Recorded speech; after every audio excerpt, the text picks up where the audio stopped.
911, what's the location of your emergency? Hello? Hello? Hello? 911, is anyone there? He's dead! He's dead! Who's dead? My coworker! The guy shot him! Hold right there. What guy shot him? Did somebody rob the business? They tried! Okay, is the officer there with you? Yes, he's here! All right, you guys go down middle. I got back here. Okay. He went that way? You saw him turn right? 341 radio. Suspects are 10-8. I am holding the scene. Oh my God! That day, I watched someone die. Come with me, ma'am. It's like a tattoo in my brain, and I'll never be who I was before. For those most affected by a homicide, We were afraid that they were never going to find these guys. There was another incident last night. Same description of the same guys. the first 48 is just the beginning. Count 48, felony murder. Count 52, aggravated assault. To give a jury a complete story, we needed to prosecute as many of those armed robberies as we could. This is the story of the fight for justice. All of the evidence pointed to the fact that he was not the person that shot Felix Cosme. In the weeks, months, and years, For the first time, I have experienced unbridled rage. My first thoughts when I showed up at this scene were, why this place? Why an auto parts store? They don't keep a lot of cash on hand. I think one of the reasons I may be a good detective is I always want to get to the bottom of something. I want to know the answer for everything. I got a victim's last name going right now. Cosme. C-O-S-M-E.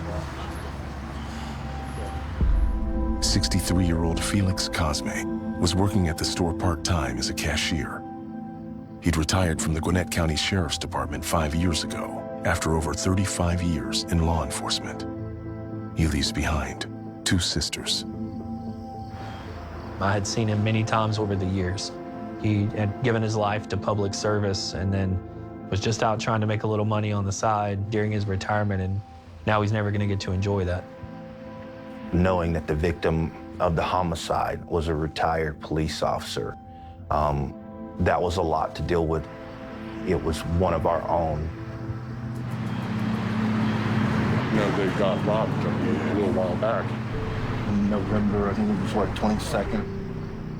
When I heard that it had been robbed 6 weeks earlier, the first thing I thought is maybe it's the same crew. We hadn't caught them, and so they've returned to the same location.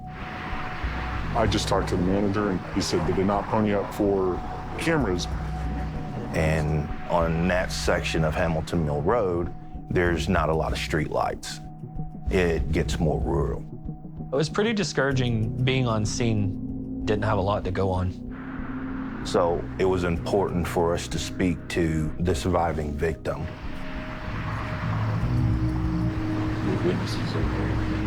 While the team waits for a warrant to enter the store. What happened today? I was finishing up a 2012 Jeep Liberty. When I was walking back in, I turned and I saw a silver grayish 2012 to 2014 Jetta backing in, and then the lights went out real quick. Talking to the police, I knew the worst part was over, but the harder parts were coming. I knew I was gonna have to relive that moment. And then I walked in, and he came in. I was in the front, and then Felix was further back. The guy tapped me on my shoulder. He was very calm. He said, "Open your drawer." I said, "Okay, here you go." Have it. I mean, there wasn't probably $40 in there. Felix had his back to me because he was on the phone. The guy walked past me, and he told Felix to open up his drawer. Everything was just going super slow motion. And the only thing in my brain at the time was, don't speak, Don't scream, don't move, just make it home. Felix reached for his gun, and he shot Felix twice. The guy ran over and grabbed his gun. He went back to Felix and took his gun. Yes. I'm frozen, just standing there. And when he picked up the gun, he started walking back towards me. I said, please don't kill me, I have a kid. He put the gun to the back of my head. He pulled the trigger, and I heard it click. But nothing came out. It was like the world stopped for a second. And all I saw was my daughter. Felix was moaning, and then he was saying, call the cops. And then he took 2 steps like he was gonna leave, and then I heard him kind of like fastly walk towards Felix. He grabbed Felix's gun, and I watched him shoot him one last time in the face. And Felix's body stopped moving, and then he ran out the front door. I waited a few seconds, ran towards the door, saw them go right towards the interstate. I could see a shadow of a guy in the driver's seat. I wasn't sure if it was a male or female, but there was a second person. I locked the door, I ran to Felix, and then I started screaming. I think my voice was catching up to my brain, and my body was catching back up to reality of what was actually happening. Did he have dark skin complexion, light skin complexion? Dark skin. And how old do you think he probably was? Between 24 to 27. He had a jacket on. It was black and it had zippers. It's very uncommon for people to be able to give us that many details. Did he have any tattoos on his face or his neck? Gold ring on his left hand pinky finger. It was bigger and it was square. To notice those details and be able to tell us was amazing. Search warrant, sir. Okay, awesome.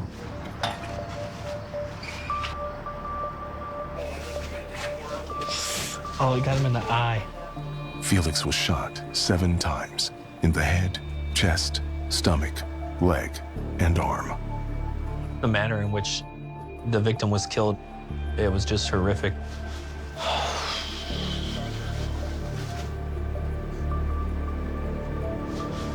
There's 2 right here.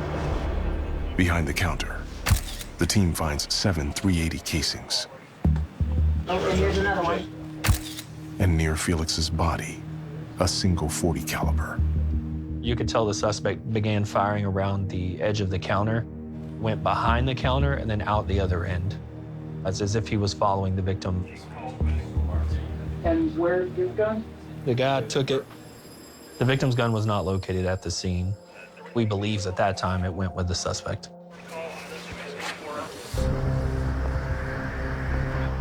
Then,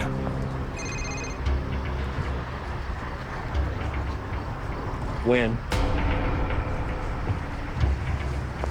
Yeah, there's a 44 in West Side. We just have. There's another robbery at an auto parts store on the other end of the county. And the first thing that runs through my mind is like, this is not a coincidence. How did they describe the guy? He says around 20 to 25. This is really calm. He's wearing a all black hoodie. It's gotta be the same dude. You just know that you just killed somebody and you went and did another one? The fact that he could commit a murder and then 45 minutes later just continue to commit more robberies is definitely telling. I was afraid that we were going to have another murder.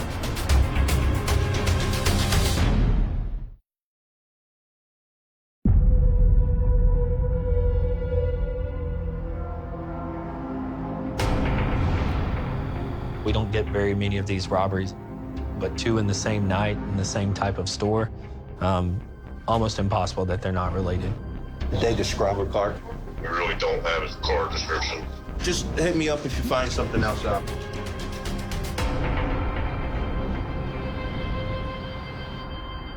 "12 hours since Felix's murder, Norcross developed a tag coming off the interstate, off the LPR, over the overpass.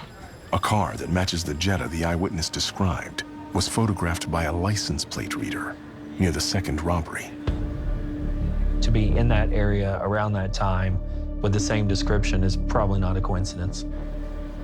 And it comes back to a black female. She's doing a full workup on it. That afternoon, Guys, squeeze in, please. Homicide meets with the robbery division. I found out there had been other robberies at auto parts stores prior to this. Gwinnett County 911, what's the location of the emergency? Decatur Road, Decatur, Georgia. Wonder Highway. I wanted to look back through these other robberies that had occurred so we can start comparing. Just been robbed at gunpoint? Who was just robbed? White, black, Asian, Hispanic. He was a black male, black jacket on, mid to later 20s, 5'6", 5'7". What do you take? Money, not the money. No one had been killed in any of the prior incidents. Are they ramping up? That's what we're trying to do today, is find out what cases match. We are looking to see if the suspect that did the robberies is also the suspect who did the homicide. People holding up auto parts store is very rare. Because of that, Cofield was given that series. Detective Cofield had intimate knowledge of the robbery investigation. It was very important that homicide worked really closely with him. November 22nd of last year, the same O'Reilly's was hit.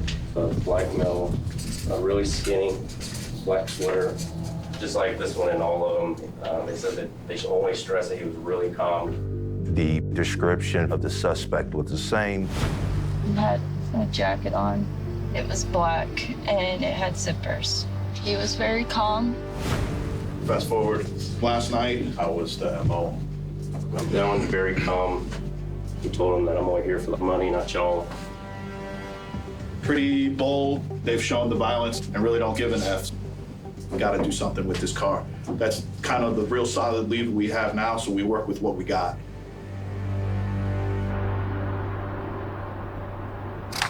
"23 hours in." We've got the witness, Stella, in front of a sketch artist. You got the drawing back?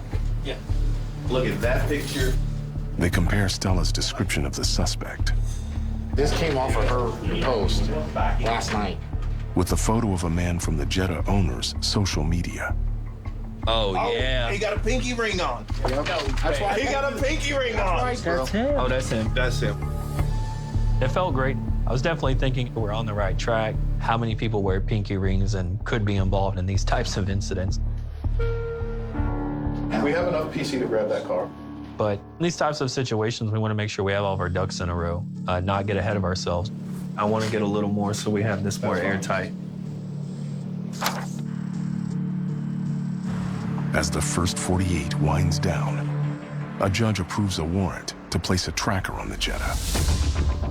We started surveilling the vehicle. Maybe we can catch them in the act. Tracker Friday, Saturday, Sunday. Over the next 5 days, She is continuing to go to work every day. It was not going towards any auto parts stores and was barely moving. We're just gonna have to go ask her, hey, what were you doing in there?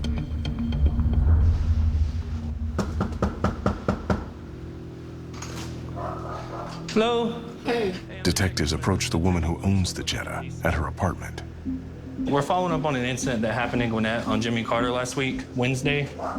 There's an LPR that reads all the tags coming off the interstate right there, and it had your tag. So we're just trying to follow up and see what were you doing, what was going on.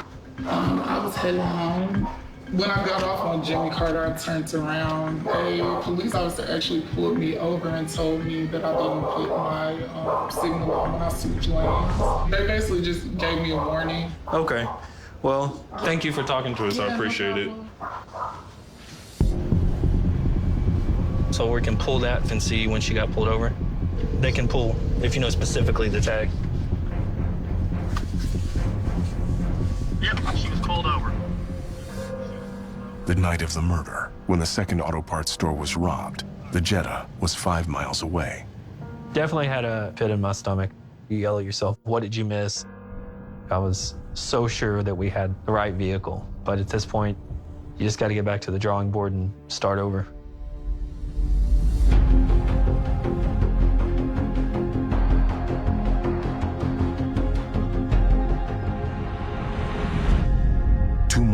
into the investigation. Gwinnett County 911, what's the location of the emergency? You want to know how we arrived? This guy robbed at gunpoint.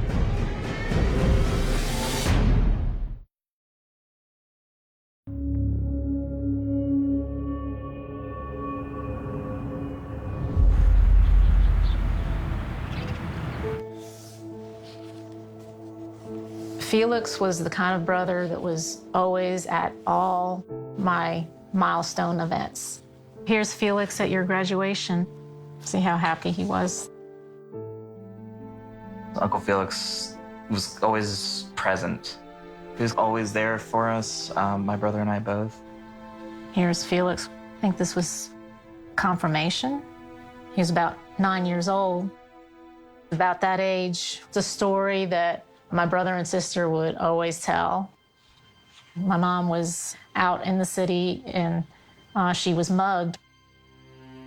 Felix sees this and he darts after that guy. And I could hear my mother yelling at my brother to stop. What kind of kid does that, to try and chase a mugger? Even then, Felix was, a man of action, always jumping in when he probably shouldn't. We were afraid that they were never gonna find these guys, but we kept being reassured that there were leads that they were following. So we kind of put our faith into their hands.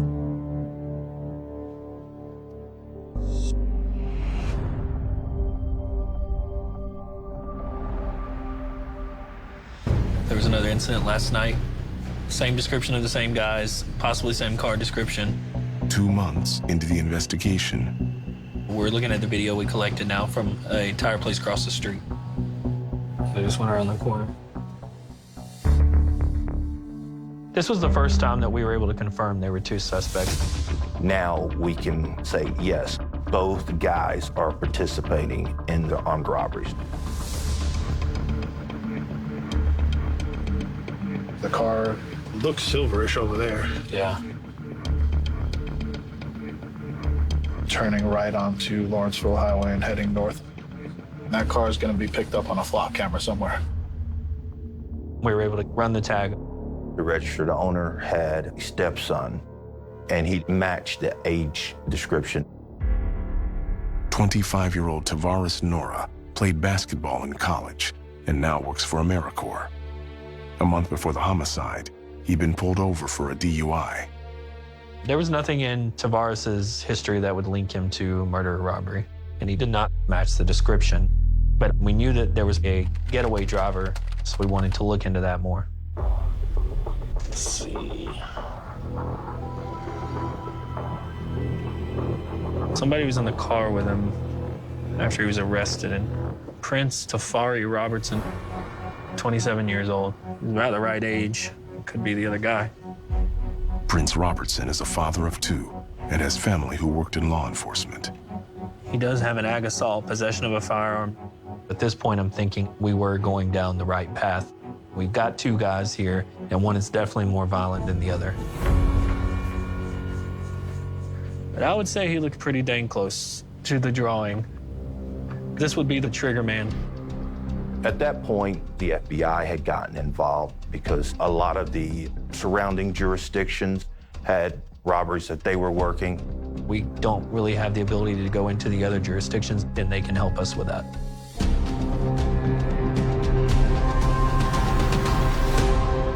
Five months in, the FBI followed the vehicle that we had tied Prince Robertson to an auto parts store. They went into the store, came out, got into the car, and drove off. The suspects flee as agents try to stop them. They crashed into a house at the end of a cul-de-sac. The 2 suspects were able to flee from the vehicle and got away. But inside the passenger floorboard of that car was the gun belonging to Felix Cosme. Now we could actually tie them back to the homicide. At this point, go speak with Tavares' family to see if they could try to get him to talk to us. The next morning, Tavares turned himself in. I think he's just been the driver all along. I don't think he's the mastermind, but he knows he's in some serious trouble. Why do you think you're here right now? My mom called me and told me about a murder. I know that you're not the only person involved. Maybe you're just helping a friend out. You kind of got drugged into something that you really didn't want to be in. My strategy in this is to pull on his heartstrings, to try to get him to kind of turn on his friend. Talk to me about your friend Prince. How do you know him? I met him at a job. Okay. And the other guy has a pretty extensive criminal history. Yeah. Like last night, I didn't know like that was gonna happen. Okay. Well, talk to me about what happened just before that. Because you guys were somewhere right before that, you and Prince. So what happened?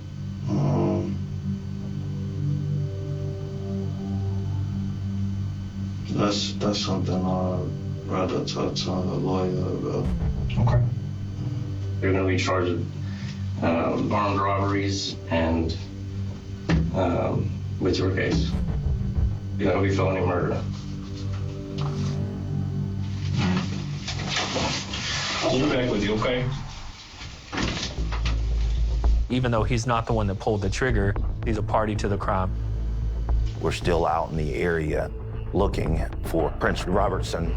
We knew that he just didn't disappear.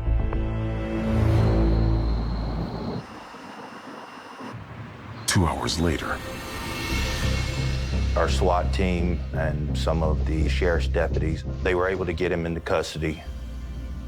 Where did you stay last night? Where I stayed? I was with a friend, a Mexican friend of mine. I just knew there was a little commotion going on in the area, and he gave me a place to stay. What do you mean by commotion? Commotion, like, you know, last night I seen a lot of helicopters in the area. There was police out, so I didn't know what was going on. Okay. All I know is I'm driving, and cars cut me off. I didn't know who it was. I didn't see no police lights. I didn't see nobody acknowledging themselves as the police. I didn't see GCPD signs. I didn't see Gwinnett County Sheriffs. I didn't see. And at that point, I felt like I was in fear of my life, and I proceeded to basically remove myself from the situation. The tactic that we use once somebody starts talking, just let them talk. Eventually, he'll say something we can use. And so, what happened to your friend that was in the car with you? I don't know. I don't know. Y'all just split up? Well, the thing is, he wasn't involved in anything. What do you mean he wasn't involved in anything? He wasn't. Me and him wasn't involved in anything. Interesting. So you never went to any auto parts stores? Nope. Okay. Well, what if I told you I have you on video at that auto parts store?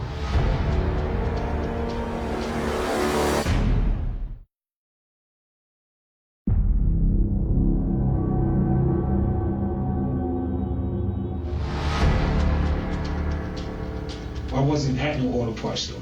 Me, myself, I wasn't at no auto parts store. My partner wasn't at no auto parts store. His demeanor changed, and I could tell by that change that he knew it was possible, that we had video of him. You mean all the videos and the photos and the tag readers and guns that we have that come back to you, all of that? What guns that come back to me?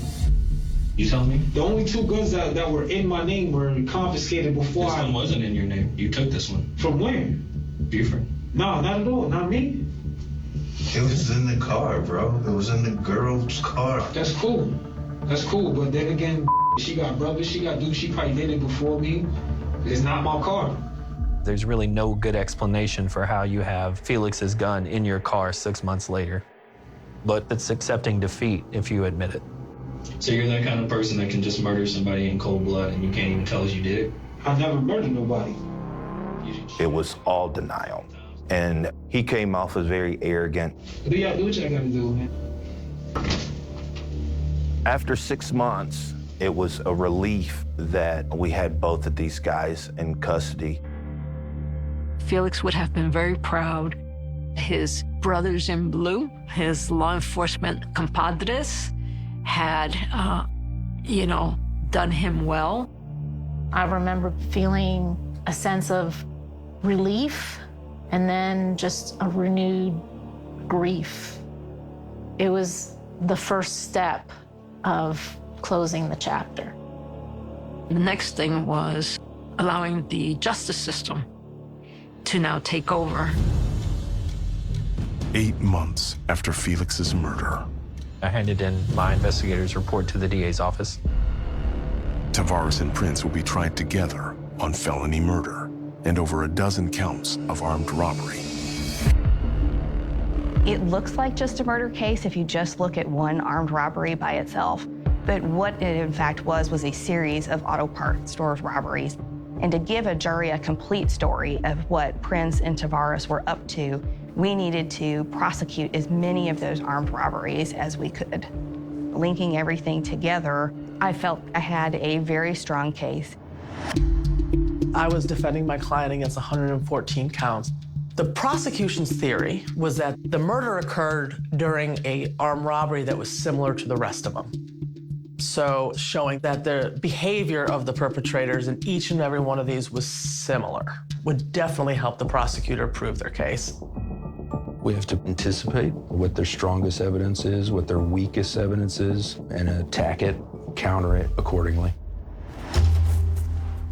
When Prince Robertson crashed the Hyundai Sonata, CSI personnel located Felix Cosbe's handgun inside the car. But they didn't have a firearm they could put in my client's hand. And this vehicle wasn't registered to either my client or Mr. North. In the backyard, they located a magazine for a .380 caliber firearm, the same type of ammunition that would link that magazine to the murder scene. But they never recovered a .380 handgun from Prince or his co-defendant. Then there was Stella's sweatshirt. During the armed robbery, the person touched Stella on the shoulder, and the DNA that was sent to the lab ultimately came back to Prince and Stella. But when you actually look at the lab report, they found multiple contributors to DNA on Stella's sweatshirt. Prince's DNA plus 3 other contributors. They could have been in contact with that piece of clothing at a different time, a different place, under different circumstances than an armed robbery. There was surveillance video that was collected from various businesses along the way where multiple armed robberies were committed. So we are looking at a surveillance video from the tire shop that is close to the armed robbery that occurred on March 16th of 2020. 2 figures, ethnicity unknown, gender unknown. It's hard to identify an individual other than a general description. I started realizing that there really was not as much as they thought that they had. There's doubt in this case that Mr. Robertson was actually involved in these crimes.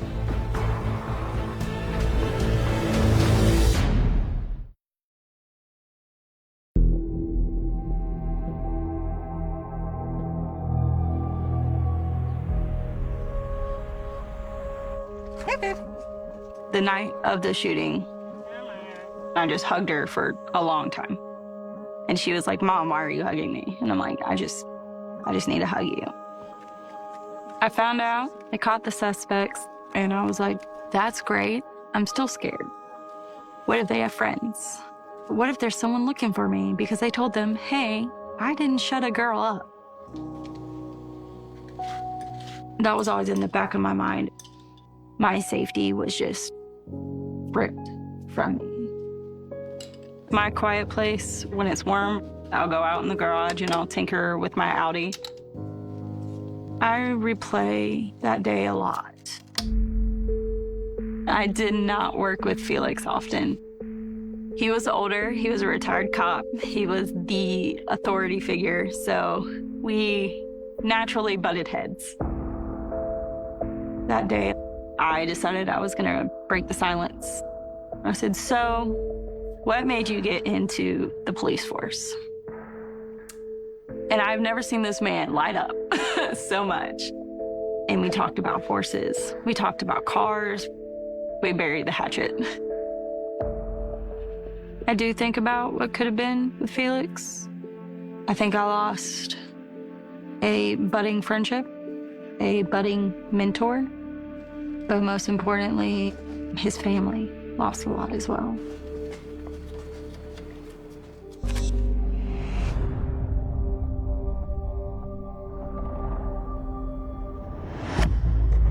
The best way to counter the state's evidence is to raise doubt. As both sides prepare for trial, I think the way the state has charged it, they want to imply to jurors that this was some sort of 2-3 year crime spree. But it could work against them, and I believe the state does run the risk of overwhelming the jury. I typed all the relevant information, and then as I was going through them to see whether I could tie Prince Robertson or Tavares Nora to each armed robbery, I wrote their name on it. So this helped me immensely tie each armed robbery to another. But a jury must consider each count separately, and we will attack each and every count. Being able to prove all of 114 counts at a trial was going to be much more difficult for the state. The more and more I prepped the case for trial, I was very concerned that we were going to confuse the jury. So the plan is for Detective Cofield to testify. He was assigned to the robbery unit, so that was his portion of the case. He had pulled flock data, surveillance video, license plate reader data, and he had gone back to 2017 looking and digging and linking all of that together. But 9 months before the trial, something devastating happened. In an unfortunate accident, Detective Cofield passed away. I had to go to square one and plan a trial without probably the biggest witness of the entire case. For some of the information, I didn't have the raw data, so without him, I was not going to be able to admit that information. I had just an extreme feeling of sadness and grief. We'd been friends for a long time. I did worry that if they can't prove that the robberies took place, then we don't have a murder charge. 2 months before the trial of Prince Robertson and Tavares Nora, I felt like we really needed to offer a plea at that point. For my client, exposure at a jury trial on a 114-count indictment is incredibly risky. So if we could get something that's not life without parole, that would be very beneficial. When I was told that the shooter would be eligible for parole in 30 years, I went ballistic. It was a shock. For the last 4 years, we were told there was going to be a trial. What do you mean, a plea deal? A plea deal guarantees a conviction. Prince was going to spend at least 30 years in prison. It takes out the unpredictability of jurors. And at the plea hearing, a victim has a right to make a statement.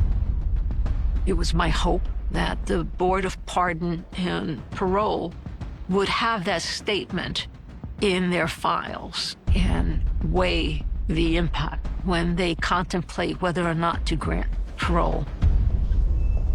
As for Tavares Nora, all of the evidence pointed to the fact that he was not the person that shot Felix Cosme.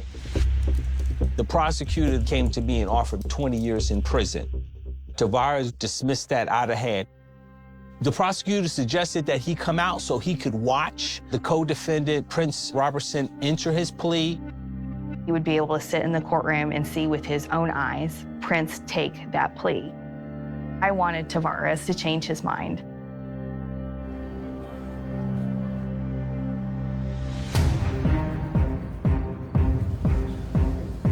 The reason we're here today is Prince Robertson is being offered a plea for life, and Tavares Nora. He's also being offered a plea, and we're hoping that he's going to take that plea as well.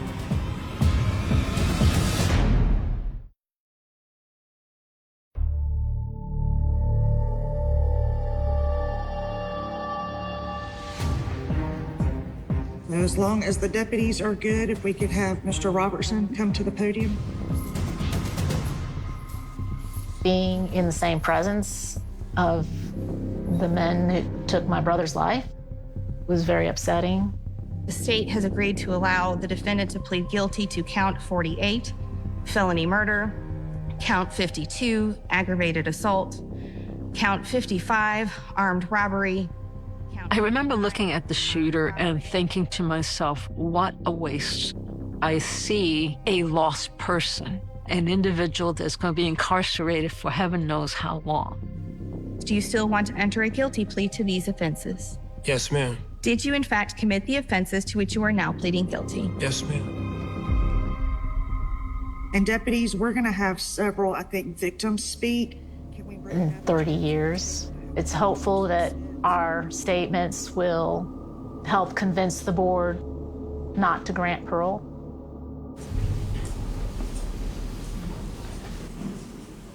The circumstances of Felix's death, a victim of a senseless act of violence, have deeply, deeply altered my perception of the world. For the first time, I have experienced unbridled rage. I had hoped that the justice system would provide the solace we desperately sought for this crime, or at the very least, life without parole. This would be justice for our family. We were trying to convey that that's what these guys deserved. Anything less than the maximum appropriate justice would be a tragedy. We just have to have faith. January 8th, 2020, my worst fears came to life. I was extremely nervous, but I wanted the guy that shot Felix to know what he did to me. I stood there and I watched my coworker Felix get murdered. I felt the gun on the back of my head and I closed my eyes, just praying that my daughter knew how much I loved her. I was ready to die, but by some miracle, I did not. I wanted him to know, even though he didn't shoot me, he killed me. I had so much left to do, so much to accomplish, but this night stole that from me, as I now live in a constant fear. He stole someone's son from this earth. He took someone's life, but he also destroyed mine. My heart went out to her. Tremendous amount of agony in her statement. Then Prince's mother spoke. The life was taken, and I know this man was a good man. I cry for him. I beg for forgiveness. I beg for mercy. I am so sorry.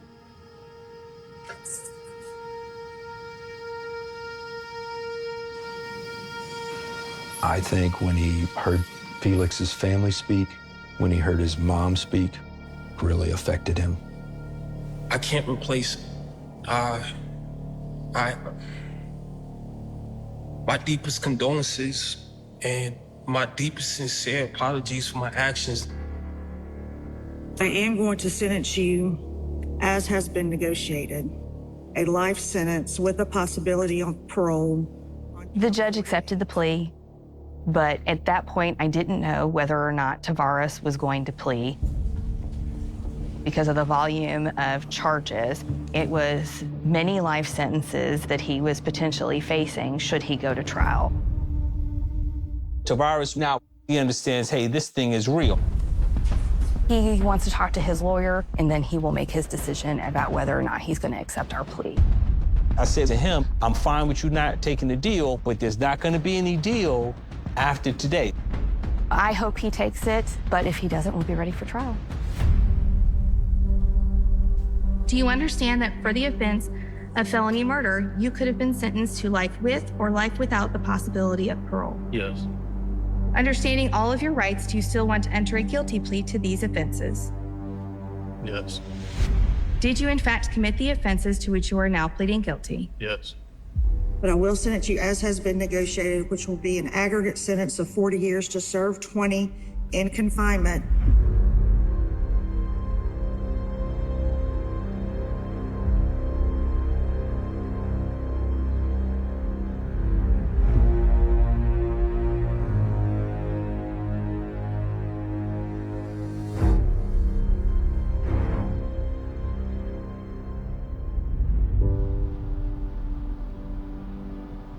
It was freeing to some extent. I've done everything that I could to advance justice for Felix. He would be proud, and that's all I need.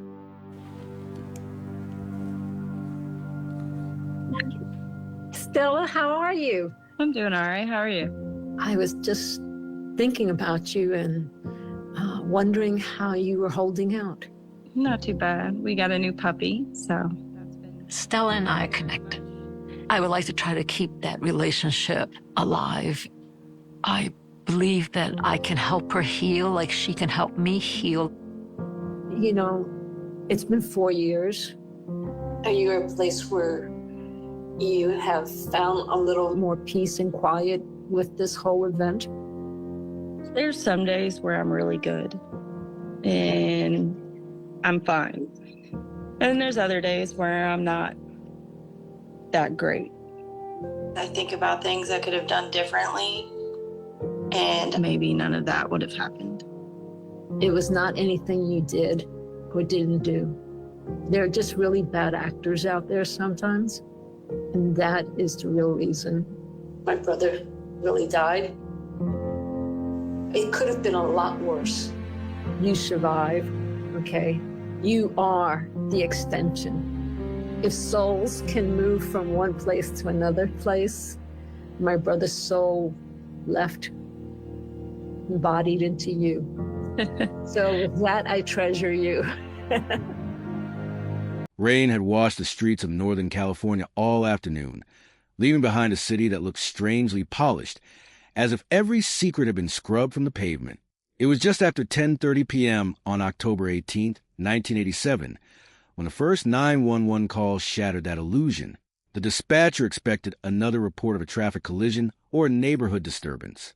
Instead, a trembling voice whispered a sentence that would haunt investigators for decades. "There's a woman lying behind the old warehouse. I think she's dead."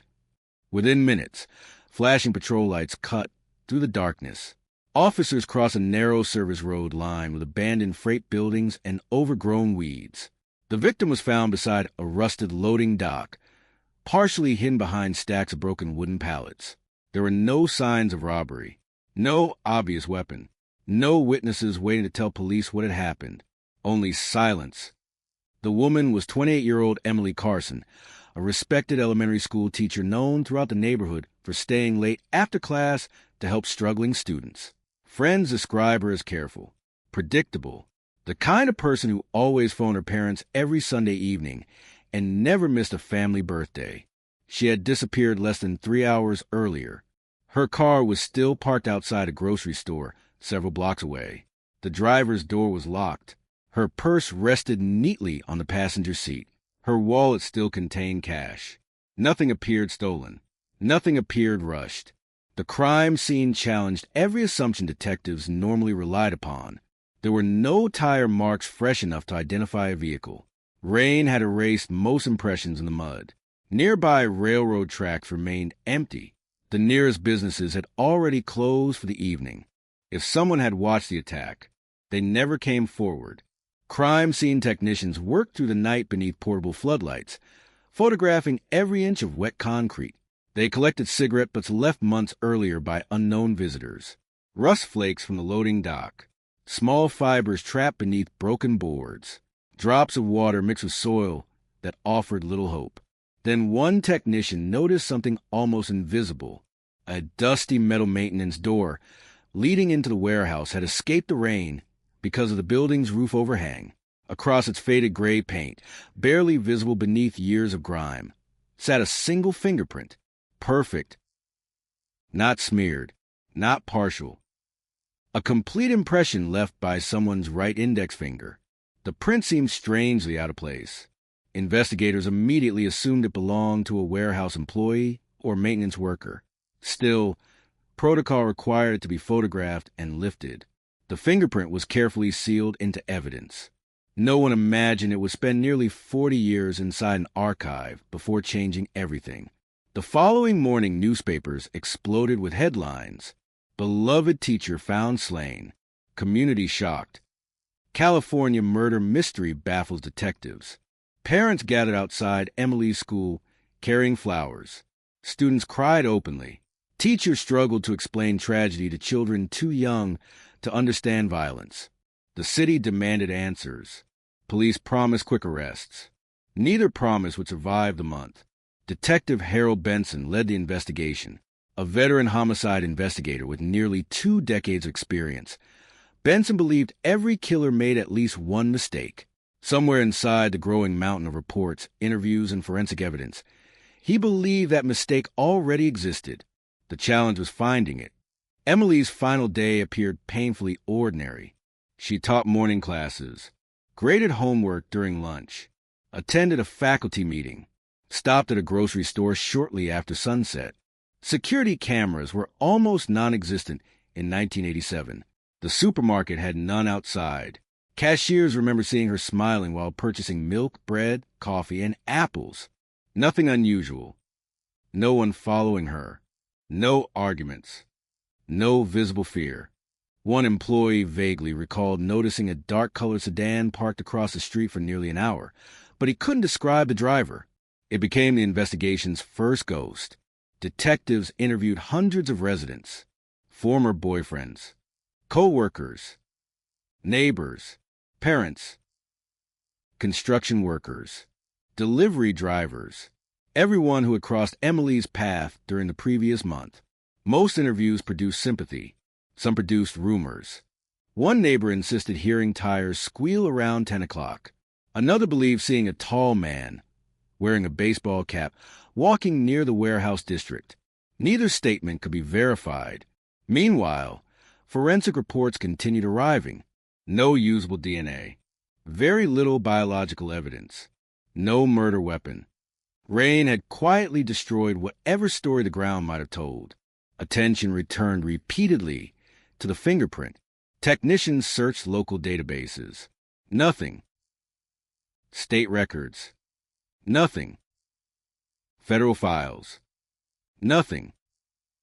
It belonged to someone who had apparently never been arrested, or someone whose records had never been digitized. Weeks turned into months. Months became years. Evidence boxes multiplied. Leads evaporated. The investigation slowly transformed into something detectives feared more than failure. It became a cold case. Emily's parents refused to move from the family home. Every birthday, they placed fresh flowers beside her photograph. Every Christmas, they left one empty chair untouched. Neighbors gradually stopped discussing the murder. New families moved into the area without knowing its history. The warehouse eventually closed permanently. Its windows shattered. Graffiti covered its walls. Children dared one another to sneak inside the abandoned building after dark, unaware that detectives had once searched every corner looking for a killer. Detective Benson retired in 1998. Before leaving the department, he carried Emily's file into the property room himself.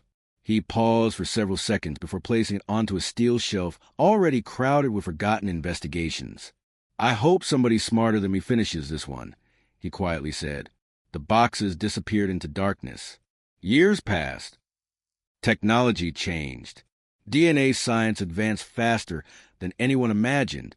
Fingerprints once examined through magnifying glasses were now scanned using sophisticated digital imaging systems capable of comparing millions of records within minutes. Cold case units began reopening investigations previously considered impossible. Emily Carson's file remained untouched. Not because investigators had forgotten, because there simply wasn't enough evidence to justify reopening it. At least, that was the official explanation. Unofficially, many detectives believed the killer had died long ago. The city itself transformed during the following decades. New apartment buildings replaced abandoned factories. Coffee shops occupied former warehouses. The loading dock where Emily had been discovered was demolished during a redevelopment project. Concrete covered the ground forever. Physical memories disappeared. Only archived photographs remained. Then, almost 37 years after the murder, a young evidence specialist named Rachel Kim received an assignment nobody wanted. Digitize unsolved homicide evidence scheduled for long-term preservation. Thousands of files. Thousands of photographs. Thousands of forgotten fingerprints. Most represented investigations with little remaining hope. Rachel approached the work with relentless patience. She believed every old case deserved modern technology, even if success seemed unlikely. Late one evening, she opened a faded evidence envelope marked simply, Carson, Emily, October 1987. Inside rested the fingerprint lifted from the warehouse maintenance door. The original acetate sheet had yellowed with age. Tiny handwritten initials identified the crime scene technician who collected it decades earlier. Rachel carefully scanned the print using equipment unavailable in the 1980s. The software enhanced ridge details invisible to the naked eye. For the first time since Ronald Reagan occupied the White House, the fingerprint existed as a high-resolution digital image.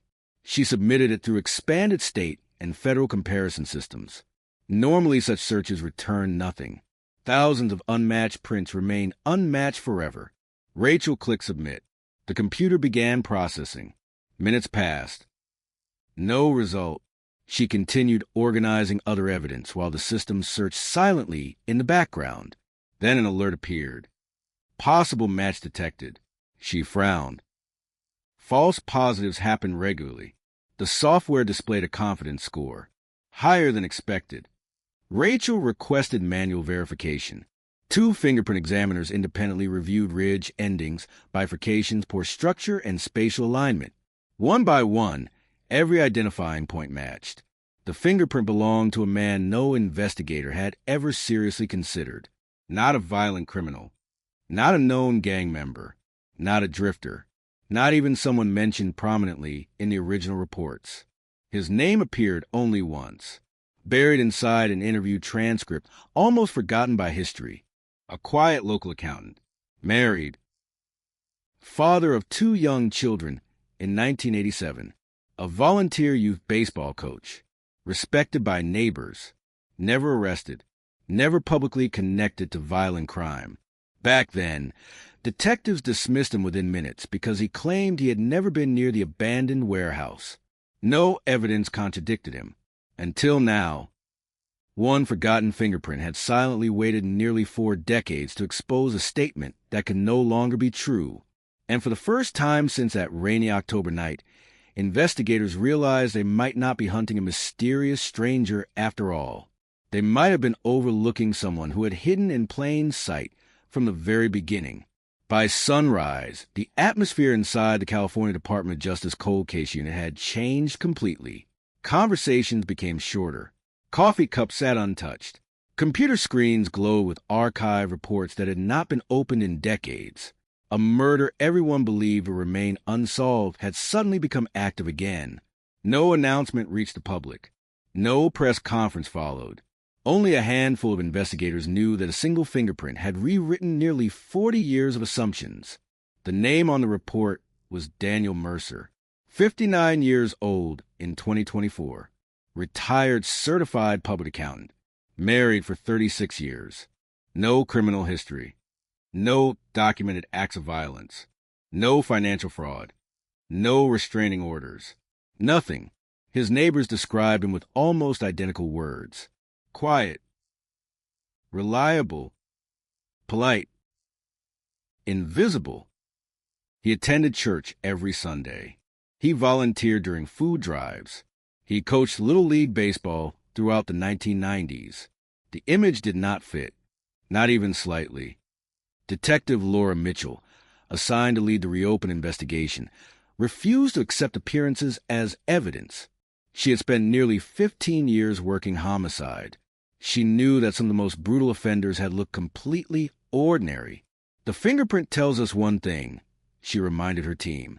He touched that warehouse door. What it doesn't tell us is why. The original case files were spread across a conference table nearly 20 feet long. Every photograph, every witness statement, every laboratory report, thousands of pages. The investigators began reading everything again, not searching for new evidence, searching for old evidence they had once ignored. Patterns slowly emerged. Daniel Mercer had not been a random name. In fact, he had crossed paths with Emily Carson more than anyone had realized. In 1987, Mercer worked for a regional accounting firm located only 6 blocks from Emily's elementary school. Every Tuesday and Thursday, he parked in the same public lot where Emily often left her car before walking to nearby shops. That fact meant little on its own.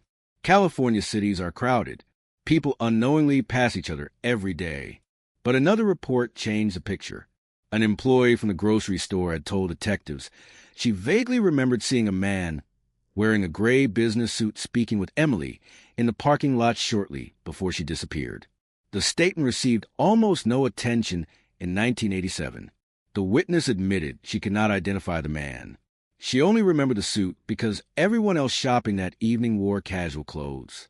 Mercer almost always wore gray suits to work. Still, thousands of men wore gray suits. It proved nothing.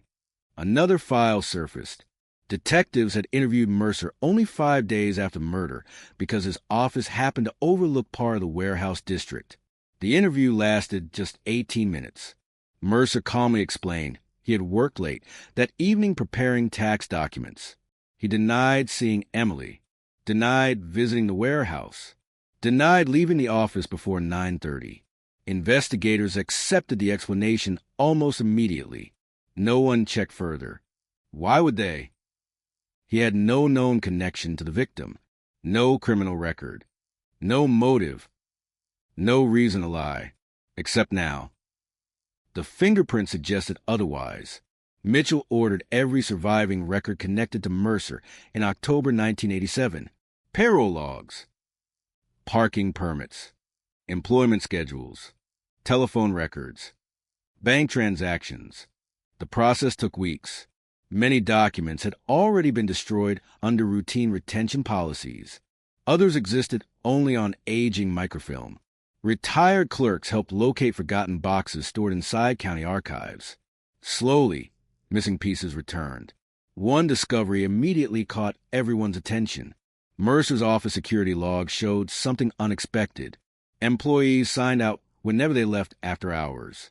Daniel Mercer signed out at 8:41 p.m., not 9:30. Not even close. His office stood nearly 15 minutes from a grocery store where Emily had last been seen. The timeline suddenly became possible. Very possible. But another page complicated everything.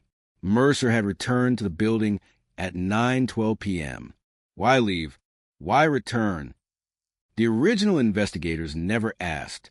The log had been overlooked because detectives relied mainly on Mercer's verbal interview rather than company records. It was a small mistake, the kind easily made during a high-profile investigation, the kind that sometimes buried the truth. Mitchell leaned back in her chair. If he lied about his timeline, she stopped. Nobody finished the sentence, because everyone already knew. People lie for many reasons: embarrassment, affairs, financial problems, personal secrets. Lying alone never proves murder. Yet experienced detectives understood something equally important. Honest witnesses rarely invent unnecessary timelines. The investigation widened. Mercer's former co-workers were located across 4 different states. Some had retired. Others barely remembered 1987. Most described Mercer exactly as expected: professional, reserved, methodical. One retired receptionist paused unexpectedly during her interview. I always thought he liked Emily. Mitchell looked up. What do you mean? He mentioned her once or twice. How? He said she seemed kind. Did they know each other? I don't know. Did you ever see them together? The woman hesitated. Maybe once. When? I can't remember exactly. But I remember thinking it was odd because Daniel wasn't social. Where? I think outside the grocery store. Memory fades over decades. Investigators treated the statement cautiously. Human recollection changes. Faces blur. Dates disappear. Still, it aligned with the old grocery employee's account. 2 separate witnesses. Neither had known the other. Both suggested Mercer may have spoken with Emily before her death. Meanwhile, forensic specialists reopened every preserved evidence package. Advances in DNA recovery had transformed impossible samples into potential leads. They examined Emily's clothing again. Tiny fibers, microscopic debris, hair fragments, everything. Most samples had degraded beyond usefulness. Time had not been kind. But one laboratory technician noticed several blue synthetic fibers trapped inside the sleeve of Emily's jacket. The fibers had never been identified. In 1987, forensic databases capable of comparing textile manufacturing patterns simply did not exist. Now they did. Weeks later, the laboratory issued its report. The fibers were consistent with commercial automotive carpeting commonly installed inside several mid-size American sedans manufactured during the mid-1980s. Consistent, not unique. Thousands of vehicles matched. It narrowed possibilities. Nothing more. Investigators learned Mercer owned a dark blue 1985 sedan. Records showed he sold the vehicle in 1991. The car no longer existed. Scrapped years earlier. Another possible lead vanished. Mitchell refused to become discouraged. Cold cases rarely collapse because of one missing piece. They survived through persistence, piece by piece, interview by interview, record by record. She visited the abandoned warehouse site. Nothing remained except modern office buildings. Employees walked past carrying laptops and coffee cups, unaware that beneath the concrete parking lot lay the location where one of California's most haunting murders had unfolded. Mitchell stood silently for several minutes. She imagined the rain, the flashing patrol lights, the frightened officers, the fingerprint waiting unnoticed on that maintenance door. Sometimes crime scenes disappear. Truth does not. Back at headquarters, analysts reconstructed Mercer's movements using historical maps, archived traffic patterns, and surviving business records. If he left work at 8:41, he had enough time to reach the grocery store, enough time to encounter Emily, enough time to drive toward the warehouse district, enough time to return before signing back into his office. The schedule fit. Almost too perfectly. Yet one enormous question remained unanswered. Why? Emily had no known enemies, no financial disputes, no romantic involvement with Mercer, no documented connection whatsoever. Without motive, prosecutors would hesitate. Without stronger evidence, juries would question everything. Mitchell instructed investigators to look beyond police records. Sometimes motives never appear in official files. Sometimes they hide inside ordinary lives. Old neighborhood newsletters, school fundraising events, church bulletins, community newspapers, boxes donated to local historical societies. The search became almost archaeological. Then another coincidence surfaced. Or perhaps not a coincidence. Emily had volunteered every Wednesday evening at a literacy program held inside the community center. Attendance sheets survived. So did volunteer records. One name appeared several times among financial advisors, providing free tax assistance to low-income families. Daniel Mercer. The dates overlapped. They had occupied the same building repeatedly during the summer of 1987. Not strangers. Not exactly. Whether they actually interacted remained unknown, but the assumption that they had never met was no longer supported. Mitchell stared at the attendance sheet for a long time. The investigation that once revolved around a mysterious attacker now pointed toward two ordinary people whose lives may have quietly crossed paths months before the murder. Outside headquarters, reporters remained unaware. The case stayed sealed. Investigators wanted facts before headlines. Because fingerprints can reveal presence, they cannot reveal intent. And intent was becoming the most dangerous mystery of all. The deeper investigators dug into the lives of Emily Carson and Daniel Mercer, the more unsettling the case became, not because they discovered dramatic confrontations or obvious motives, but because they discovered almost nothing. Two ordinary lives had existed within the same city, crossed the same streets, visited the same grocery store, volunteered in the same community center, and yet left behind almost no record of ever truly knowing each other. For a detective, That kind of silence was often more disturbing than conflict. Mitchell ordered every surviving document from the literacy program to be recovered: attendance sheets, volunteer applications, reimbursement forms, donation receipts, photographs from fundraising events. Anything that could place Emily and Mercer in the same room. Most of the files had been discarded years earlier. A few boxes, forgotten in the basement of the old community center before it was renovated, had survived. Dust covered everything. Inside, one box sat dozens of faded photographs, birthday celebrations, holiday charity drives, volunteer appreciation dinners. Investigators scanned every face, hour after hour, frame after frame. Then one photograph stopped everyone. Taken in August 1987, during a fundraising picnic, Emily stood beside several volunteers, smiling toward the camera. Only a few feet behind her stood Daniel Mercer. He wasn't looking at the photographer. He was looking at Emily. The image alone proved nothing. People glance in different directions all the time. Still, it was the first documented evidence placing both of them together months before the murder. The photograph was enlarged, every face examined, every detail cataloged. A detective noticed something else. Mercer's wife was not present. Neither were his children. Yet volunteer records showed he had attended that event alone. Mitchell tracked down the retired event coordinator. At 83 years old, her memory came and went in fragments. She studied the photograph for nearly a minute before speaking. "I remember Emily." "What about him?" Mitchell asked, pointing toward Mercer. The woman squinted. "He was always quiet." "Did they talk?" "I think everyone talked that day." "Anything unusual?"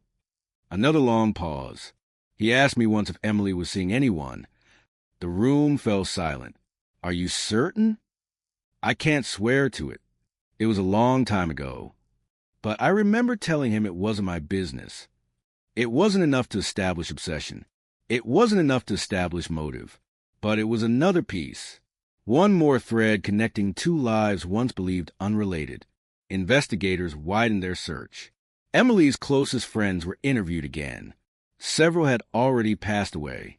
Others struggled to remember details from nearly 4 decades earlier. One former co-worker recalled something curious. Emily had mentioned that an unfamiliar man occasionally appeared outside the school after classes ended. He never spoke to her? "I don't know." "Did she describe him?" "Just a man in office clothes." "Did she seem frightened?" "Not frightened, just uncomfortable." No report had ever been filed. No complaint. No police contact. Back then it seemed too insignificant. Now it sounded different. Mitchell resisted drawing conclusions. Eyewitness memory is fragile, especially after 37 years. She wanted evidence, not assumptions. The task force subpoenaed every surviving employment record from Mercer's accounting firm. Most files were ordinary: performance reviews, salary increases, vacation requests. Then investigators found something unexpected. On October 19, 1987, the morning after Emily's body was discovered, Mercer called in sick. That alone wasn't suspicious. Thousands of innocent people call in sick every day. But according to payroll records, it was the first sick day he had taken in over 3 years. Coincidence? Perhaps. Or perhaps not. The original investigators never knew. The payroll records had remained buried inside company archives until now. Mitchell requested interviews with Mercer's surviving co-workers once again. One retired accountant remembered something that had seemed meaningless at the time. Daniel looked exhausted. "When?" "The Monday after the murder." "Anything else?" He kept reading the newspaper, over and over. "Did he mention the case?" He asked whether police had found any suspects. "Was that unusual?" "I guess not." Everyone was talking about it. Another witness remembered Mercer abruptly volunteering to organize old financial storage rooms during the following weekend. He spent nearly 10 hours alone inside company archives. Nobody knew why. Those storage rooms had long since been emptied. Nothing remained to examine. Another opportunity lost. Meanwhile, forensic specialists returned to the fingerprint itself. Using modern enhancement techniques, they reanalyzed pressure distribution across the ridges. The results surprised them. The print had not been left casually. It showed signs of significant downward pressure, as though someone had pushed firmly against a metal door, perhaps opening it, perhaps steadying themselves, perhaps forcing it shut. There was no way to know, but the fingerprint no longer looked like an accidental touch. It looked deliberate. Mitchell visited Mercer under the pretense of reviewing historical witnesses. No arrest warrant, no accusation, just conversation. His home appeared immaculate. Freshly trimmed hedges, polished windows, a quiet suburban street where nothing ever seemed to happen. Mercer answered the door, wearing a light blue sweater. His hair had turned completely white. His posture remained straight, his expression calm. "I've spoken with police before," he said politely. "Many years ago." "We're reviewing older files," Mitchell replied. "It helps to ask everyone again."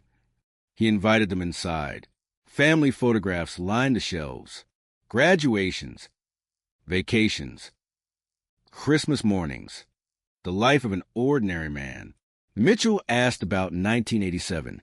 Mercer smiled faintly. "That was a lifetime ago." "Do you remember Emily Carson? The teacher?" "Yes. I remember hearing about the murder." "Did you know her?" "I don't think so." "You volunteered at the literacy program." "I've volunteered with many people." "I can't remember everyone." "What about the community picnic?" "I vaguely remember attending." "Did you speak with her?" "I honestly don't know." Mitchell watched every movement, every pause. Mercer never appeared nervous, never defensive. He answered slowly, carefully, almost too carefully. Then came the question, "Have you ever visited the old warehouse district?" He shook his head immediately. "No." "Never?" Mitchell held his gaze. "Our records suggest you denied that in 1987 as well. Because it was true. What if we found evidence placing you there?" Mercer's expression remained unchanged. "I couldn't explain evidence that doesn't exist." The interview ended politely. No confrontation. No confession. No mistake. Driving back to headquarters, Mitchell replayed every second in her mind. Experienced detectives often relied on instinct. Hers told her Mercer had prepared for that conversation long before it happened, almost as though he had expected it someday. Weeks later, investigators received another report. A forensic genealogist reviewing archived evidence had extracted an extremely small DNA profile from underneath one of Emily's fingernails. The sample was degraded, incomplete, not suitable for direct identification, but enough to determine one important fact. The contributor was male. The original laboratory in 1987 had never detected it. Technology simply wasn't advanced enough. Hope surged through the task force. Could it belong to Mercer? Scientists compared the degraded profile against a voluntary DNA sample obtained after Mercer agreed to cooperate. The laboratory worked for nearly a month. Finally, the results arrived. Inconclusive. The sample was too damaged. It could neither identify Mercer nor eliminate him. Another dead end. Frustration spread across the investigation. The fingerprint remained the strongest evidence. Strong enough to reopen the case, not yet strong enough to explain the murder. Mitchell stood before the evidence board late one evening. Emily's smiling school portrait occupied the center. Around hung photographs, timelines, maps, witness interviews, forensic reports, an enlarged fingerprint that had awakened the case after 37 years. Every thread pointed toward Daniel Mercer. Every unanswered question pointed somewhere else. Then an analyst walked quietly into the room, carrying a thin folder. "I think we found something." Mitchell looked up. "What is it?" "A bank statement." "So?" "It wasn't Daniel's." "Whose was it?" "Emily's." The analyst opened the folder. 3 days before she died. Mitchell leaned forward. She withdrew $5,000 in cash. The room became silent. $5,000. In 1987, a remarkable amount of money for an elementary school teacher. The withdrawal had never appeared in the original investigation. No detective had noticed it. No report explained where the money went. No envelope containing cash was found in Emily's car. None was found in her apartment. None was found at the crime scene. The money had simply vanished. And suddenly, investigators were no longer chasing only a fingerprint. They were chasing 40-year-old money that had disappeared the same weekend a young teacher lost her life. The discovery of the missing money changed the investigation overnight. For nearly 4 decades, detectives had treated Emily Carson's murder as an apparently motiveless act of violence. Now, forgotten financial records suggested another possibility. Whether the cash had anything to do with her death remained unknown, but investigators could no longer ignore it. $5,000. In 1987, it represented nearly 4 months of Emily's salary. No teacher withdrew that amount without a reason. Mitchell assembled the task force before sunrise. Every assignment changed. Half the team continued examining Daniel Mercer. The other half chased the money. Where had it gone? Why had Emily withdrawn it? Who knew she had it? Old banking procedures made tracing cash nearly impossible. Electronic records barely existed. Security cameras inside banks recorded over themselves within days. No video survived. The teller who processed a withdrawal had died years earlier. The branch manager had retired to Arizona and remembered nothing unusual about that week. Still, paper records remained. Emily withdrew the money on Thursday afternoon. She signed the withdrawal slip herself. The signature matched perfectly. No forgery. No coercion. She had willingly taken the cash. 3 days later, she was dead. Investigators searched every surviving document from Emily's apartment. Old utility bills, personal calendars, receipts, greeting cards, telephone notebooks. One page inside a small address book caught Mitchell's attention. Written in blue ink was a single reminder. Sunday, 8:30, don't forget the envelope. Nothing else. No name. No address. No explanation. The page had been photographed in 1987. Detectives back then assumed it referred to school paperwork. Nobody followed up. Now it looked different. Very different. The envelope. Could it have contained the cash? If so, who was supposed to receive it? Friends described Emily as financially responsible. She had no gambling debts, no known loans, no expensive habits. Her checking account remained stable for years.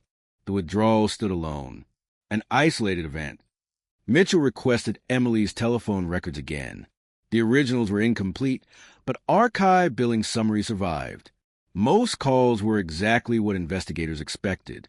Parents, co-workers, her mother, the school office. Then one unfamiliar number appeared repeatedly during the week before the murder. 6 calls, each lasting less than 3 minutes. The number belonged to a public payphone, located less than 2 blocks from Daniel Mercer's office. Mitchell stared at the report. Payphones could not identify callers. Anyone could have used it. Still, the coincidence was impossible to ignore. Investigators searched the original interview transcripts once more. Mercer had never mentioned using public telephones. Nobody had asked. Back in 1987, the payphone meant nothing. Today it represented another unanswered question. The task force returned to the community center. Most of the building had been renovated years earlier. Only the basement storage rooms remained untouched. Maintenance workers unlocked old filing cabinets that had not been opened in decades. Inside one cabinet rested volunteer registration cards, names, addresses, emergency contacts. Emily's card was there. So was Mercer's. Mitchell compared them side by side. Her eyes stopped on one line. Emergency contact. Emily listed her older sister. Mercer listed his wife. Ordinary. But below that, volunteer assignment preference. Emily requested literacy tutoring. Mercer requested financial counseling. Different programs, different schedules. Except for 1 week in September. Because of a staffing shortage, volunteers have been temporarily reassigned. Records placed Emily and Mercer in the same classroom for nearly 3 hours. The assignment lasted 1 evening. No further detail survived. Mitchell quietly folded the paper. The distance between victim and suspect kept shrinking, not dramatically, just enough. Always enough. Another interview produced an even stranger memory. A retired janitor remembered Locken Community Center one night when he saw Emily arguing softly with a man near the parking lot. He couldn't identify the man. He only remembered one sentence. Emily had said, "No, please don't keep asking." At the time, the janitor assumed it was a disagreement between friends. He drove home, forgot about it. 37 years later, that forgotten sentence echoed through the investigation. Who had been asking? What did they want? No answer existed. Mitchell requested enhanced analysis of the picnic photograph, modern software estimated body positions, and eye direction. Experts concluded Mercer was almost certainly looking toward Emily when the picture was taken. Again, interesting. Not incriminating. The investigation continued inch by inch. Then another forgotten witness surfaced. A former gas station attendant, 19 years old in 1987, now nearly 60. He contacted police after seeing a television report announcing the case had been reopened. "I don't know if it matters," he told detectives. "Tell us anyway." "I remember a woman crying." "When?" "The night before they found the body." "Where?" "Outside my station." "Did you recognize her?" "No." "But after seeing her picture on TV the next day." He stopped. "I think it was Emily." Mitchell leaned forward. "What happened?" "She was standing beside a blue sedan." "Anyone else?" "A man." "Can you describe him?" "It was dark. He wore a business jacket." "What were they doing?" "They looked like they were arguing." "Did you hear anything?" "No. I was helping another customer. When I looked back, they were gone." The station sat less than a mile from the warehouse. Investigators checked property records. The business had been demolished in the late 1990s. No surveillance footage existed. No receipts. Nothing. Only memory. Fragile. Incomplete. Yet it matched the emerging pattern. Business clothes. A blue sedan. An argument. Mitchell refused to let confirmation bias take control. Every cold case carried enormous danger. Once investigators focused on one suspect, every coincidence seemed meaningful. She instructed analysts to search for alternative explanations. Could someone else have owned a similar car? Yes. Could another volunteer have worked nearby? Yes. Could the fingerprint have been left weeks before the murder? Possibly. Every possibility had to be tested. Science first. Theory second. Then came another forensic review. Investigators re-examined Emily's purse. The contents had been preserved exactly as found. Wallet. Driver's license. Lipstick. School keys. Receipts. A folded grocery list. Nothing unusual. Until a technician removed the paper lining inside one compartment. Hidden beneath it lay a tiny scrap of notebook paper overlooked in 1987. It measured less than 2 inches wide. Only half the writing remained. That meat alone. No police. The beginning had torn away. The end was missing. No signature. No date. No fingerprint. Mitchell felt the investigation shift again. If Emily had received the note, someone wanted secrecy. Someone feared law enforcement. The missing cash. The envelope. The mysterious note. The argument. The fingerprint. Separately, none proved murder. Together, They painted the outline of a meeting that had gone terribly wrong. Still, one question remained larger than all the others. Why had Daniel Mercer lied about never visiting the warehouse? Mitchell decided it was time to confront him again. This interview would be different. Detectives obtained a search warrant for his home. No television cameras. No dramatic arrest. Just quiet police vehicles arriving before dawn. Mercer answered the door, looking surprised but composed. "We have a warrant," Mitchell said. He nodded once. "I understand." Investigators searched every room. Family photo albums, financial records, old filing cabinets, boxes stored in the attic. Nothing suggested violence. Nothing linked him directly to Emily. Then an officer opened a cardboard box filled with documents from the 1980s. Tax returns, insurance forms, vehicle registrations, and beneath them, a small leather-bound appointment planner dated 1987. Mitchell carefully turned each page.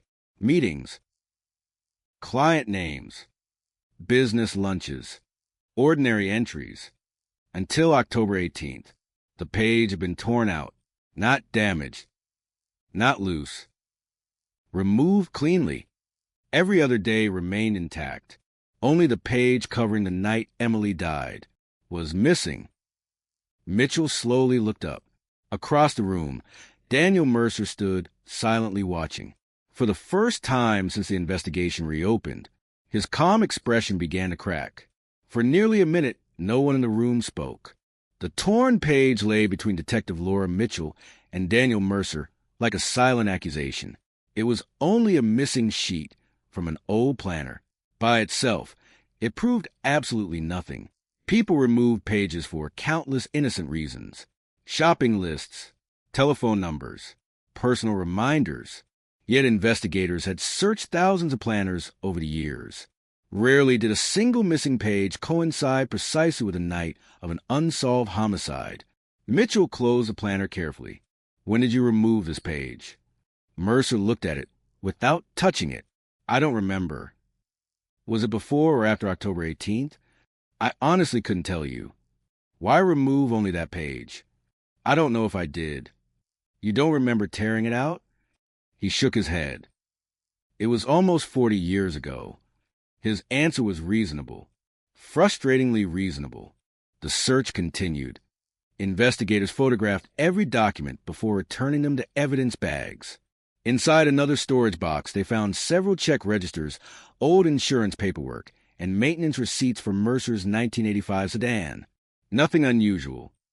Then an evidence technician paused. One receipt came from a car detailing business. The date immediately caught everyone's attention. October 20th, 1987, 2 days after Emily's murder. The invoice described a complete interior shampoo, upholstery cleaning, and odor removal treatment. Mitchell frowned. How often did he detail the car?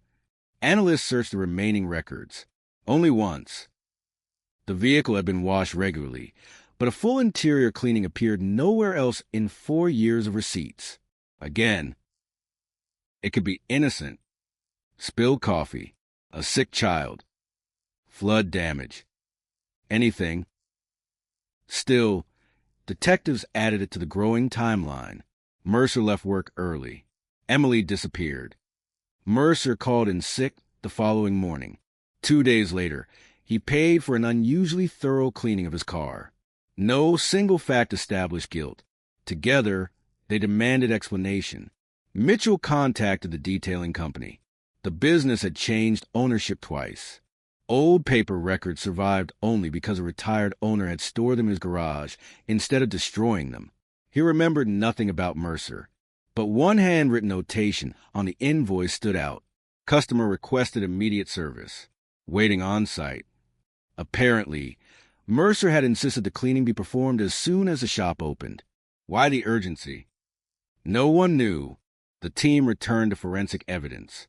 Although the sedan had been scrapped decades earlier, investigators wondered whether the cleaning chemicals used in 1987 match fibers recovered from Emily's jacket. Laboratory experts concluded there was no reliable way to make such comparison after so many years. Another promising path ended. Mitchell refused to slow down. She believed the investigation had reached a critical point. Somewhere in a mountain of forgotten records was the missing link, not a dramatic confession, not a surprise eyewitness. Something quieter, something overlooked. She ordered analysts to reconstruct Mercer's life week by week during the autumn of 1987. Every appointment, every bank transaction, every fuel purchase, every phone call that could still be documented. The picture that emerged surprised everyone. Mercer had withdrawn $5,000 in cash from his own bank account, one day before Emily withdrew the exact same amount from hers. The room fell silent. The coincidence was astonishing. Two people, no publicly known relationship, each withdrawing exactly $5,000, within 24 hours of one another. Mitchell immediately cautioned the team. Coincidences happen, but we don't ignore them. The banks confirmed both withdrawals. Neither record explained the purpose. Neither customer deposited similar amounts afterward. Whatever happened to the money? It disappeared. Investigators developed multiple theories. Perhaps Emily planned to buy a car. Perhaps Mercer intended to make an investment. Perhaps the amounts had nothing to do with one another. Without evidence, every theory remained speculation. Then another overlooked document surfaced. Emily's sister had given detectives a small box of personal papers in 1987. Most had already been examined. One sealed envelope had not. It contained birthday cards and handwritten notes from friends. Among them sat a folded piece of stationery with no signature. The handwriting was neat, deliberate. Only 3 sentences appeared. I know this is difficult. Please trust me. Everything will be over after Sunday. No date. No name. The handwriting had never been compared against anyone. Modern forensic document examiners began their analysis immediately. Meanwhile, detectives revisited Mercer. This time, they showed him copies of the withdrawal records. He studied them quietly. Yes, he said. I withdrew money. What for? I don't remember. $5,000? I handle finances. Cash withdrawals weren't unusual. They were for you. He remained silent. Mitchell slid another document across the table. Emily's withdrawal receipt. His eyes rested on it slightly longer than expected. Did you know she withdrew the same amount? No. Can you explain the coincidence? No. It could simply be coincidence. It could... Again, his answer was technically correct. The interview continued for another hour. Mercer never raised his voice, never became angry, never demanded a lawyer, yet every answer seemed measured, carefully limited, as though he had spent years deciding exactly how much to reveal. Back at headquarters, handwriting experts completed their preliminary review. The unsigned note could not be conclusively linked to Mercer. However, several letter formations resembled entries inside his 1987 appointment planner. Not enough for courtroom identification. Enough to justify deeper examination. Another small thread. Another unanswered question. Mitchell spent that evening rereading Emily's journal. Most entries described ordinary life. Lesson plans. Family dinners. Weekend errands. Then, roughly 2 weeks before the murder, one sentence caught her attention. Some people refused to hear the word no. Nothing else explained it. No names. No context. Just one sentence. Mitchell underlined it. If Emily had been referring to Mercer, it suggested unwanted attention. If she had been referring to someone else, the entire investigation could still be heading in the wrong direction. She refused to make assumptions. The next breakthrough came from an unexpected source. A retired newspaper photographer contacted police after seeing media coverage of the reopened case. I covered the murder scene, he explained. I kept copies of everything. The department already possessed official crime scene photographs. But freelance photographers often captured images from different angles before police secured the perimeter. Mitchell drove to meet him personally. Boxes of negatives filled his garage. Thousands of forgotten photographs.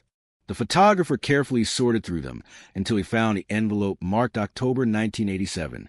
The images were developed using modern scanning equipment. Most revealed nothing new. Police cars. Yellow tape. Crowds gathering behind barricades. Then one frame stopped everyone. Taken from across the street. Hours before sunrise. A dark blue sedan appeared parked nearly 100 yards from a warehouse. Too distant to identify the license plate. Too blurry to identify the driver. But one detail remained surprisingly clear. The rear passenger side hubcap was missing. Vehicle registration records showed Mercer's sedan had been reported with. Got a missing rear passenger side hubcap. Mitchell stared at the enlarged image. The laboratory confirmed only one thing. The photograph was authentic. Whether the vehicle actually belonged to Mercer could never be stated with certainty. It was another coincidence. Another possibility. Another shadow refusing to disappear. Late that night, Mitchell returned alone to the evidence room. She stood before Emily's photograph once again. The investigation no longer looked impossible. It looked incomplete. A fingerprint, 2 identical cash withdrawals, a missing planner page, a mysterious note, an unusual car cleaning, an old photograph. Each clue seemed to point toward the same man, yet none answered the question that mattered most. Why? Then her phone rang. It was a forensic accountant reviewing Mercer's archived financial records. His voice sounded unusually tense. I think we found something bigger. What is it? There was another account. What kind of account? A private investment account. So, it wasn't reported anywhere during the original investigation. Mitchell's heartbeat quickened. How much money? The accountant took a breath. The balance suddenly increased. He paused. By almost $5,000. And you know when... Mitchell already feared the answer. The accountant quietly replied. 3 days after Emily Carson was murdered. The room went completely silent after the accountant finished speaking. 3 days after Emily Carson was murdered, Daniel Mercer's private investment account increased by almost exactly $5,000. The same amount Emily had withdrawn before her death. The same amount Mercer had withdrawn shortly before the murder. A number that had appeared twice in the investigation had now appeared a third time, $5,000. For 37 years, it had been hiding inside separate records, bank statements, withdrawal slips, financial documents, 3 unrelated pieces of paper that suddenly formed a disturbing pattern. But investigators knew better than anyone. Patterns could deceive. A coincidence could look like a confession if examined the wrong way. Mitchell demanded every detail. When was the deposit made? October 21st, 1987. Source: unknown. Cash: yes. Can you identify the person who deposited it? No. Was Mercer the only account holder? Yes. The account existed under Mercer's name alone. The deposit had been made at a branch nearly 30 miles away from his workplace. No camera footage survived. No teller remembered. No receipt remained. Another door had opened. Another door had closed. Mitchell returned to headquarters before dawn. The evidence board had transformed from a collection of disconnected mysteries into something far more dangerous. A possible financial motive. A possible hidden relationship. A possible attempt to conceal the truth. But prosecutors would not build a murder case on the word possible. They needed proof. The investigation turned toward Emily's final week. What had she been doing? Who had she spoken with? Where had she gone? Every hour mattered. Detectives rebuilt her movements. Monday, normal. Tuesday, normal. Wednesday, a late meeting at school. Thursday, bank withdrawal. Friday, volunteer program. Saturday, several unanswered hours. Sunday evening, gone. The missing pieces were concentrated in one small window. Saturday night, the night before her death. Investigators searched Emily's old phone records again. One call stood out, a pay phone near Mercer's office. The call lasted only 47 seconds.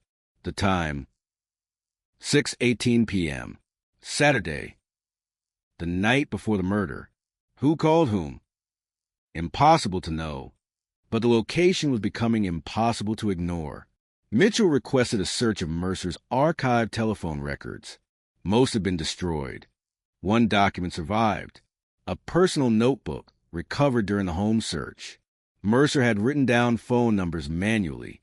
Several were business contacts. Several belonged to friends. One number appeared without a name. The same payphone. The entry had been written 3 days before Emily's death. No explanation. No notes. Just a number. The investigators felt the weight of the discovery. Mercer knew the phone. He had recorded it. He had some reason to keep it. But what reason? The team brought Mercer back for another interview. This time, the atmosphere was different. The polite conversation was gone. The questions were direct. Why did you write down this number? Mercer looked at the paper. His face remained calm. I don't remember. You don't remember a phone number? Not after 40 years. Did you call this pay phone? I don't know. Did Emily Carson call you from this number? A pause. Small. Almost invisible. But everyone noticed. I don't know. Mitchell leaned forward. Daniel, a fingerprint placed you at the warehouse. I told you I don't know how. Your car may have been near the scene. May have been. You withdrew $5,000 before the murder. So did she. Your account received $5,000 after her death. I don't know why. You cleaned your car 2 days after. That proves nothing. No. It doesn't. But everything together is becoming difficult to explain. Mercer looked down. For the first time, he appeared tired, not frightened, not angry, just tired. I have spent my whole life knowing this day might come. The room became still. Mitchell carefully watched him. What day? The day someone decides they already know the answer. Do you expect me to believe you are innocent? I expect you to prove I'm guilty. The interview ended. No confession. No arrest. But something had changed. Mercer was no longer simply a person of interest. He was the center of the investigation. The district attorney reviewed the evidence. The conclusion was frustrating. There was enough for suspicion, not enough for charges. The fingerprint was powerful, but fingerprints prove contact, not murder. The money was suspicious, but suspicious is not illegal. The timeline was concerning, but concern is not conviction. The case remained suspended. Again, Mitchell refused to accept another failure. She returned to the original crime scene photographs. She studied the warehouse door, the fingerprint, the angle, the height. Something bothered her. The print was on the inside edge of the maintenance door, not the outside. That meant whoever left it was likely standing inside the warehouse, not outside. The original investigators assumed the killer entered through that door. But what if that assumption was wrong? What if someone had been inside before Emily arrived? She ordered a complete reconstruction. The warehouse layout, the entrances, the windows, the possible paths. The result surprised everyone. The maintenance door was not the easiest way inside. It was the easiest way to hide. A person standing inside the warehouse could see anyone approaching from the service road without being noticed. The fingerprint may not have belonged to someone breaking in. It may have belonged to someone waiting for Emily. A new theory formed. Emily may not have been randomly attacked. She may have agreed to meet someone she knew, someone she trusted enough to follow into that dark place. The investigation returned to the anonymous note. I know this is difficult. Please trust me. Everything will be over after Sunday. The phrase changed meaning. If Emily believed she was meeting someone to resolve a problem, she might have gone willingly. She might not have realized the danger. The handwriting analysis continued. Experts compared the note with dozens of known samples. Mercer's handwriting showed similarities, but similarities were not identification. The examiner needed more. Then another discovery emerged. Emily's sister found an old box stored in her attic. She had forgotten about it for decades. Inside were letters Emily had written during her final year of life. Most were ordinary.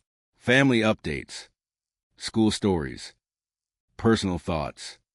One letter had never been sent. It was addressed to someone who needs to understand. No name. The letter was unfinished. The first line read, "I never wanted this to become something ugly." Investigators carefully examined every word. The second sentence was more disturbing. "You promised me it would end." The letter ended abruptly. No signature. No conclusion. But now a terrifying possibility emerged.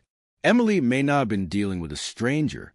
She may have been trapped in a situation that had been escalating for months, and someone had promised her it would stop. The task force searched every surviving record connected to Emily's relationships. Former classmates, co-workers, neighbors, volunteers. One name repeatedly appeared in old social calendars. Not Daniel Mercer. Someone else. A man whose name had never appeared in the original investigation. A man who had moved out of California only weeks after Emily's death. A man who had never been interviewed. When detectives located him, they discovered something shocking. He had a connection to Daniel Mercer. A financial connection. A business connection. And possibly a connection to the missing $5,000. The investigation that had focused on one unlikely suspect for months suddenly opened another direction, because maybe Daniel Mercer wasn't the person who left the fingerprint. Maybe he was only protecting someone else.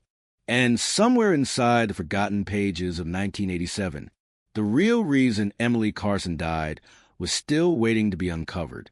The name that appeared in the old records was Thomas Avery.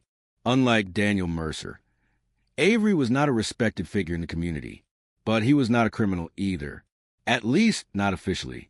In 1987, Thomas Avery was 34 years old and worked as a freelance property consultant. He specialized in helping small businesses purchase abandoned buildings, negotiate contracts, and manage financial transitions. His name appeared only briefly in the original investigation.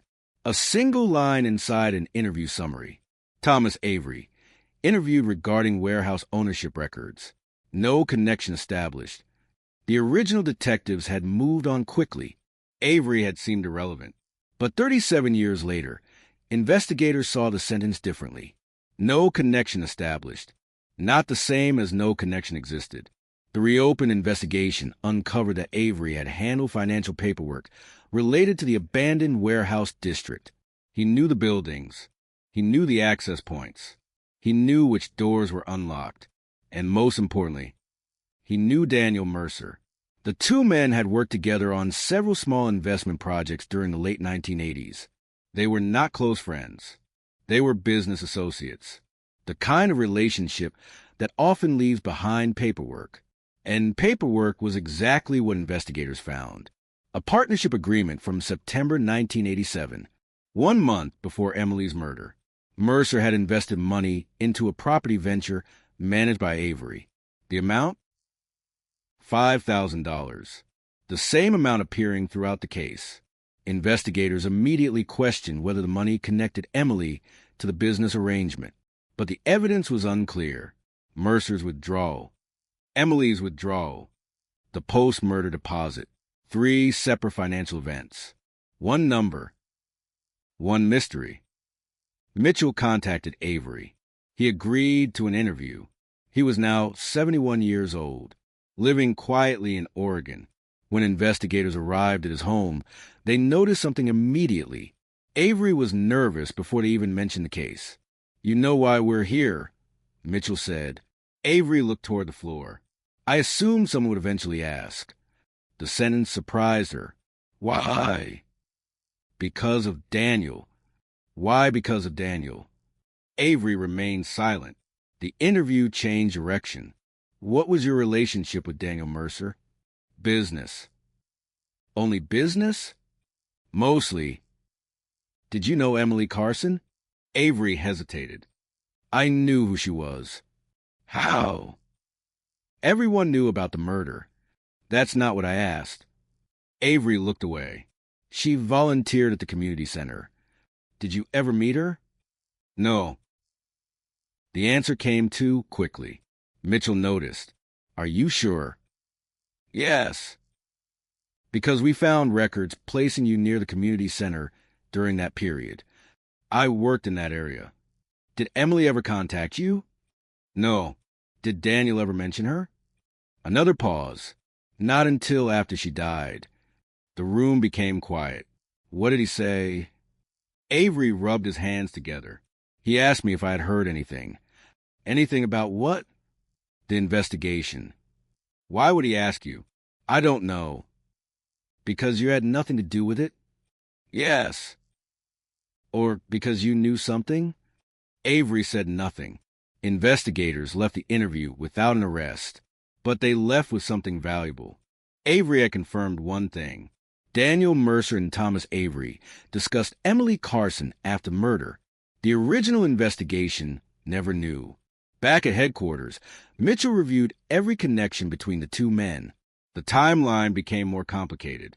Avery had access to the warehouse. Mercer had the fingerprint. Emily had the money. Someone had deposited $5,000 into Mercer's account after the murder. Now a second person existed inside the mystery. The possibility of a larger conspiracy emerged. The district attorney demanded caution. Cold cases often create illusions. Two suspicious people do not automatically equal two guilty people. Investigators needed to know exactly what happened on October 18, 1987. They returned the warehouse, not the current location. The original blueprints. The building had contained multiple storage rooms. One room stood apart from the others. A small office hidden behind the maintenance corridor. The room had no windows. No obvious purpose. But according to old property records, Avery had access to it. Why? Because he once used it to store documents during a failed real estate project. The original detectives searched the warehouse thoroughly, but they focused on the murder scene, not the surrounding spaces. The hidden office had been empty, or so everyone believed. A forensic review of old photographs revealed something unusual. A filing cabinet inside the office was partially open.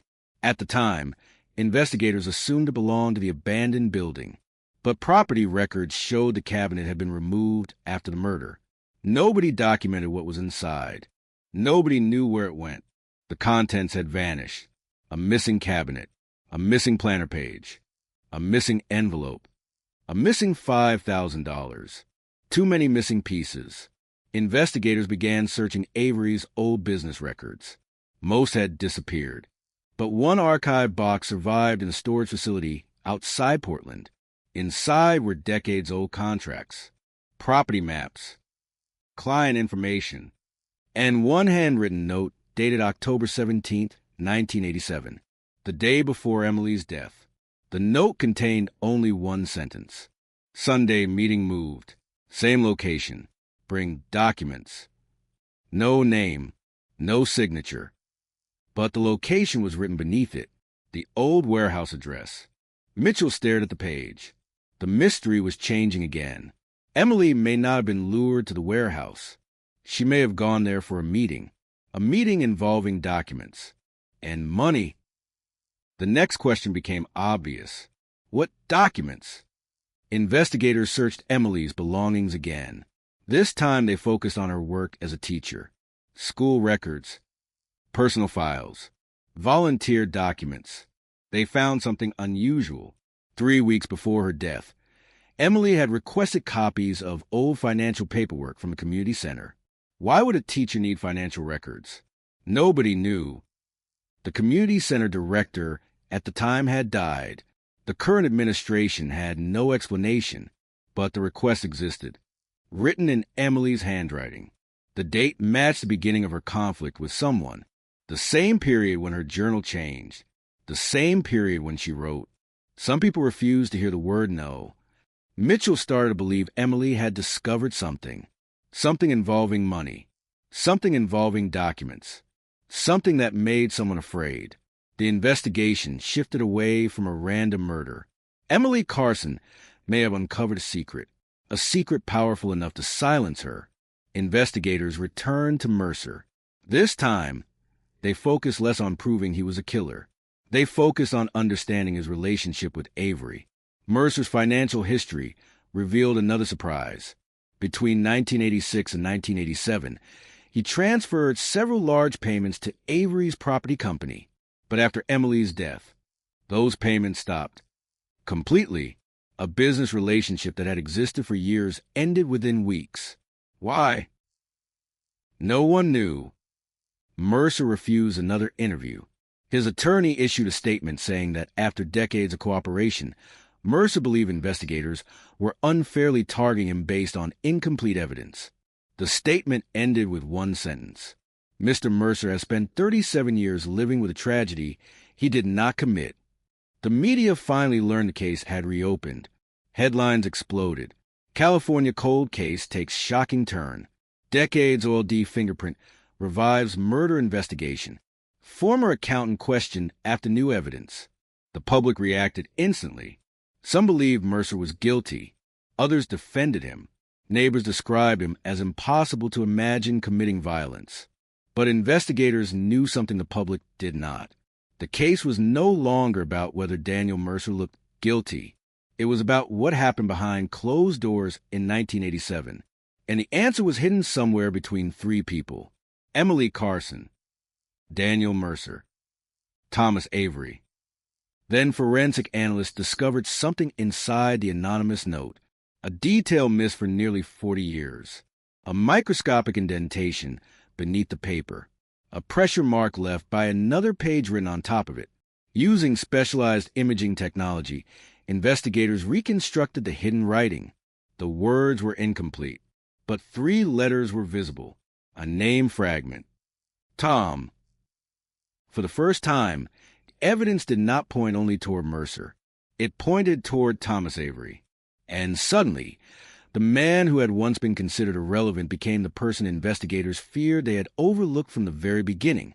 The discovery of the hidden name fragment changed the entire direction of the investigation. For months, Daniel Mercer had been the center of every theory. His fingerprint, his timeline, his missing planner page, his unexplained money. Every road seemed to lead back to him. Then 3 letters appeared. Tom. A name hidden beneath the surface of a forgotten note. A name that had been buried for 37 years. Thomas Avery. The man who had never been considered a serious suspect. The man who had been mentioned only once in the original investigation. The man who had quietly disappeared from California shortly after Emily Carson's death. Mitchell immediately ordered a complete re-examination of Avery's history. Not rumors. Not assumptions. Facts. Every business record. Every property transaction. Every financial connection. Every address. Every person connected to him. The first discovery came from a company registration file. In 1987, Avery operated a small consulting business called Westbridge Property Solutions. On paper, the company helped investors purchase and renovate abandoned commercial buildings. But investigators discovered something strange. The company had almost no legitimate clients. Most of its money came from private investors. One of those investors was Daniel Mercer. Another was a silent partner whose name appeared nowhere in the original investigation, a man named Richard Cole. Richard Cole had died in 2009, but his financial record survived, and those records revealed something disturbing. 3 weeks before Emily's death, Cole transferred $10,000 into Avery's business account. 2 days later, Avery transferred $5,000 to Mercer. Then, after Emily's murder, Mercer's account received $5,000 in cash. The money trail was incomplete, but the pattern was becoming impossible to dismiss. Investigators now believed the missing money might not have been stolen from Emily. It might have been connected to a larger financial arrangement, a deal, a secret, something Emily discovered. The next step was understanding why she was involved. Detectives searched Emily's personal files again. They found copies of letters she had written to the community center board. The letters were polite, professional, but the tone changed over time. The first letter asked simple questions, financial questions, where donations were being allocated, why certain expenses had increased, why volunteer funds were being moved between accounts. The second letter was more direct. She requested a full review of financial records. The third letter was never sent. Only a draft remained. The opening sentence was chilling. I cannot continue pretending I do not know what is happening. Investigators stared at the document. Emily was not searching for personal answers. She was investigating something. The question became, what had she found? The community center had received thousands of dollars in donations every year. Much of it came from local businesses, including companies connected to Daniel Mercer and Thomas Avery. Emily was a volunteer. She had access to basic financial documents. She was not an accountant. She was not a detective, but she was organized, and she noticed things other people ignored. Missing receipts, unexplained transfers, payments that did not match official records. The investigation developed a new theory. Emily discovered financial misconduct involving people she trusted. She confronted someone. Someone tried to make the problem disappear, and the confrontation ended with murder. But who killed her? Mercer? Avery? Both? Or someone else entirely? Investigators returned to the warehouse, the place where everything ended. Modern technology allowed them to recreate the building digitally. The maintenance door, the hidden office, the loading area, the route from the street, the location where Emily's body was found. Then analysts noticed something. The fingerprint on the maintenance door was positioned at shoulder height. The person who left it was likely standing inside the building, facing outward, waiting. The question was no longer how someone entered. The question was, who was waiting for Emily? Avery knew the warehouse. Mercer had the fingerprint. Both had possible motives. But only one person had a documented reason to meet someone there, Thomas Avery. The handwritten note mentioned a Sunday meeting. The warehouse address, bring documents. The date matched the day Emily disappeared. Investigators searched Avery's old phone records. Unlike Mercer, Avery's records showed one surviving call. A call made the evening before the murder, to a public phone near Emily's home. The duration, 1 minute and 12 seconds. The same pay phone connected to the earlier mystery calls. Mitchell felt the case shifting again. Emily had been communicating with someone using public phones, someone avoiding a direct connection. The original investigators had focused on strangers. They never considered that the people involved may have been hiding behind ordinary appearances. Avery was interviewed again. This time, he was not calm. He appeared frustrated. I already told you everything. You told us you didn't know Emily. I didn't. You knew she was investigating the community center. Avery said nothing. Why? Because everyone knew. Everyone. People talked. About what? About money. The room became quiet. What money? Avery looked toward the window. I don't know. You're lying. You can't prove that. Maybe not. But we can prove you were connected to the financial records Emily questioned. Avery leaned back. That doesn't mean I killed her. No. It doesn't. But it means you had a reason to fear what you found. Avery shook his head. You have no idea what happened. The sentence caught Mitchell's attention. Not. I don't know what happened. Not. I had nothing to do with it. Instead, you have no idea what happened. A statement that suggested knowledge. Then tell us. Avery remained silent. The interview ended. But detectives left with something more valuable than a confession. They left with doubt. Avery was hiding something. The question was what? The investigation searched Avery's former residences. Most were gone. But one property remained connected to him, a storage unit outside Sacramento. The unit had been abandoned for years. Inside were old business documents, photographs, and personal belongings. Among the items was a locked metal box. Inside the box, a collection of letters, a newspaper clipping about Emily Carson's murder, and a photograph. The photograph showed Emily standing outside the community center, talking with someone. The image quality was poor, but investigators enhanced it. The person standing beside her was clearly visible. Thomas Avery. The date on the back of the photograph, September 14th, 1987. 1 month before the murder. The discovery changed everything. Avery had not simply known about Emily. He had interacted with her, frequently enough to appear in a photograph, yet he denied ever meeting her. The lie was finally confirmed. Investigators returned to the storage unit evidence. The metal box contained one final item, a small envelope. No address, no name, only a handwritten message. If anything happens to me, look at the records. Inside was a single piece of paper, a list of dates, payments, names, and at the bottom, Emily Carson's signature.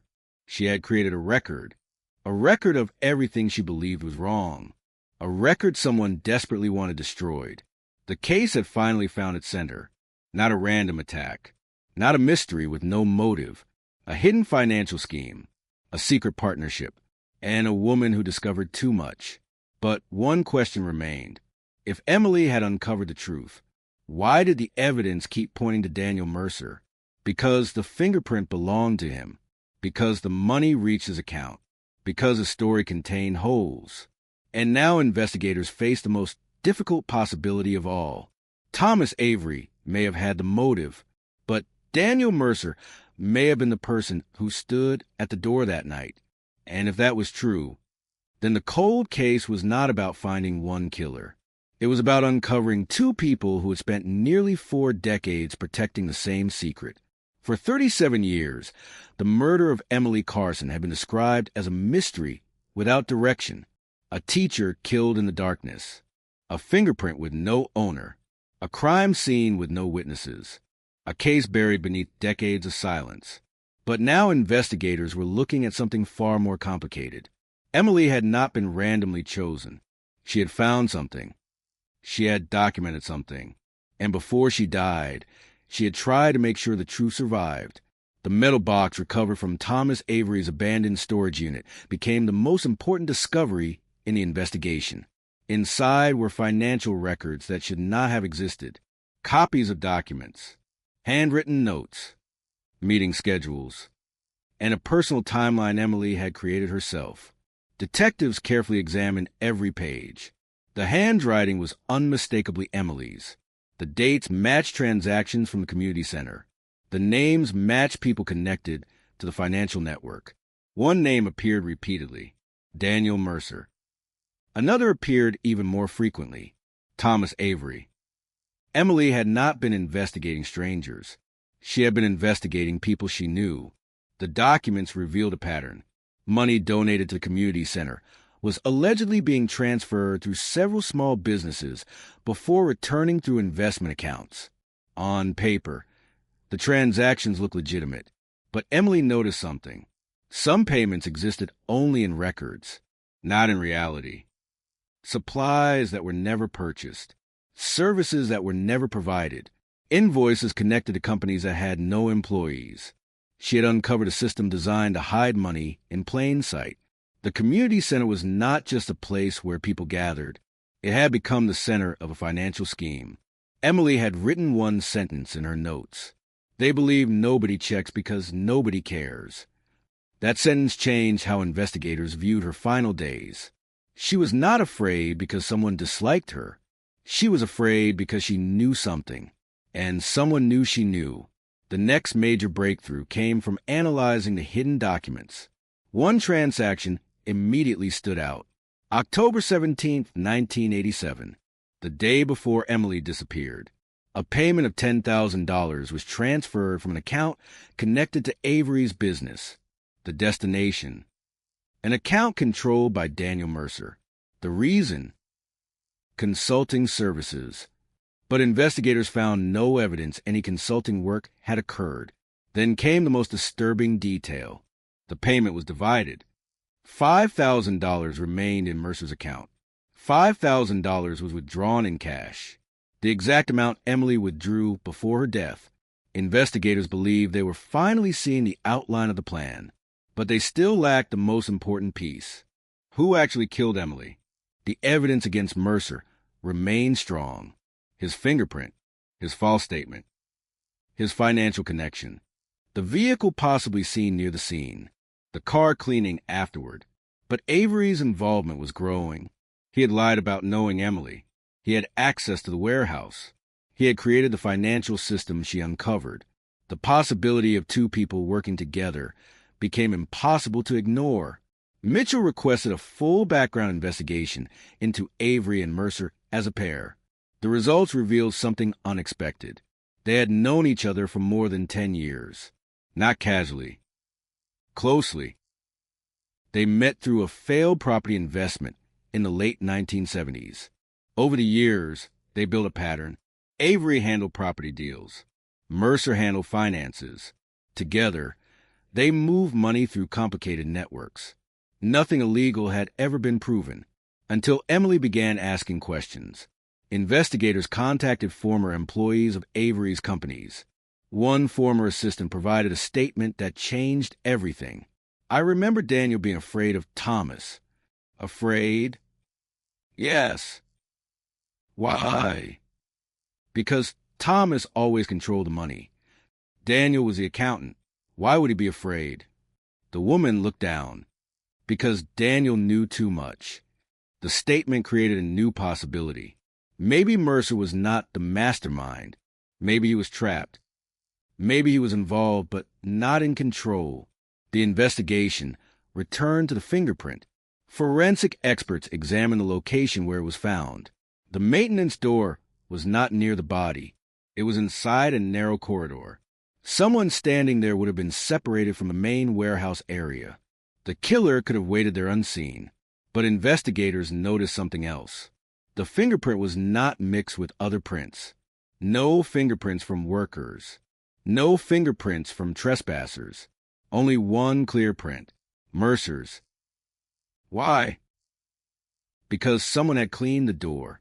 The original investigators never considered it, but modern analysis showed something unusual. The surrounding surface contained old dust patterns, except around the fingerprint. A small area had been wiped. Someone had cleaned the door before leaving, except for one place, the fingerprint. A deliberate mistake, a message, or an accident. Nobody knew, but one possibility emerged. Someone wanted investigators to find Mercer's fingerprint.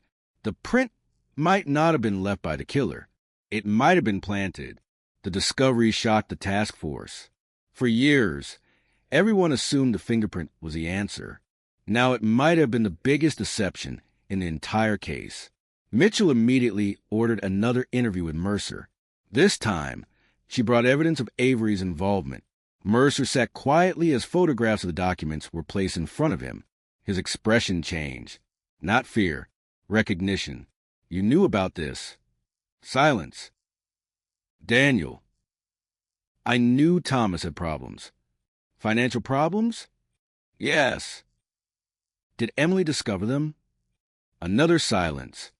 Did she confront you? Mercer closed his eyes briefly. She was a good person. The answer confused investigators. That's not what I asked. No. He looked toward the table. You don't understand. Then explain. Mercer finally spoke. I tried to stop it. Stop what? What Thomas was doing. Why didn't you tell police? His voice became quieter. Because I was afraid. Of Thomas? Yes. Or because you were involved? Mercer did not answer. That silence was more revealing than any statement. Investigators pushed harder. What happened that night? Mercer looked exhausted. I didn't kill Emily. Did you meet her? Another pause. Yes. The room froze. For 37 years, Mercer denied knowing her. Now he admitted they met. When? That night. Where? The warehouse. Why? She asked me to come. Why would she ask you? Because she thought I could help. Help with what? Mercer looked down. The money. Did Avery know about the meeting? No answer. Daniel. He knew. The confession changed the entire case. Mercer had finally admitted he was there, but he still denied murder. He claimed Emily contacted him because she discovered the financial scheme. She believed Mercer was the only person who could help expose Avery. According to Mercer, he arrived at the warehouse expecting a conversation, not a confrontation, not violence. But when he arrived, Emily was already afraid. She said Thomas had threatened her. Mercer continued. She said he knew she had the documents. Then what happened? I heard someone behind me. Who? Mercer looked up. Thomas. The name hung in the room. Did Thomas attack her? Mercer closed his eyes. I don't remember everything. How convenient. I remember Emily falling. After Thomas hit her? Silence. Daniel. I said I don't remember. The investigators knew they had reached a critical point. Mercer had finally broken 37 years of silence. But his story created another mystery. If Thomas Avery killed Emily, why was Mercer's fingerprint the only one found? Why did the money end up in his account? Why did he lie for decades? And why did he allow the world to believe he was a killer? Because maybe he was protecting Avery. Or maybe he was protecting himself. The next morning, investigators returned to Thomas Avery. But this time, they were no longer asking questions. They were preparing an arrest. Because after 37 years, the cold case was finally moving toward the truth. And the truth was far darker than anyone expected. The arrest warrant for Thomas Avery was prepared before sunrise. After 37 years of unanswered questions, investigators finally believed they understood the hidden structure behind Emily Carson's death. But believing was not enough. Cold cases were built on patience, not emotion, not anger, not the desire to close a chapter. Every piece had to survive the courtroom. Every accusation had to be supported. Every memory had to be tested. The evidence against Avery was powerful. The financial scheme, the hidden documents, the lies about knowing Emily, the warehouse connection, the anonymous note, the photograph, the testimony from Daniel Mercer. But one problem remained. The prosecution needed to explain one thing above everything else. Why was Daniel Mercer's fingerprint found at the scene? Because a jury would ask the same question investigators had asked for decades. If Thomas Avery was responsible, why did the evidence point toward Mercer? The answer came from Mercer himself. But it was not the answer anyone expected. After his confession, Mercer agreed to provide a full statement. Not a deal, not immunity, just the truth. For the first time in 37 years, he described what happened on October 18, 1987. He said Emily contacted him because she had discovered financial irregularities connected to the community center. She believed Avery was moving donated money through fake companies. She believed Mercer had unknowingly helped create the system. Mercer admitted that part. He had handled financial documents. He had processed payments. He had ignored questions he should have asked. But he claimed he never knew the full scale of the operation. Emily wanted to expose everything. She believed Mercer could help her prove it. That was why she asked him to meet at the warehouse, away from other people, away from anyone connected to Avery. Mercer told investigators he arrived around 9:30 p.m. The weather was already getting worse. Rain covered the streets. Emily was waiting near the entrance. She carried a folder. Inside were copies of financial records. She was angry, but not afraid. At least not at first. Then Avery arrived. Mercer said Avery had followed him, or perhaps had followed Emily. He did not know. But the moment Avery appeared, everything changed. According to Mercer, Avery demanded the documents. Emily refused. The argument escalated. Then violence began. Mercer claimed he stepped away. He claimed he tried to stop it. But he admitted one thing. He touched the maintenance door. He entered the warehouse. He was there. The fingerprint finally had an explanation. Not planted. Not fake. Mercer had left it. But he insisted he was not the killer. Investigators asked a question that had haunted the case. Why didn't you call police? Mercer had no simple answer. Because there wasn't one. Fear. Guilt. Shame. Self-preservation. All of it existed at the same time. I knew if I told the truth, my life was over, Mercer said. You were afraid of prison? No. He looked down. I was afraid everyone would know what I had done. That statement became one of the most important moments in the investigation, because Mercer was admitting something.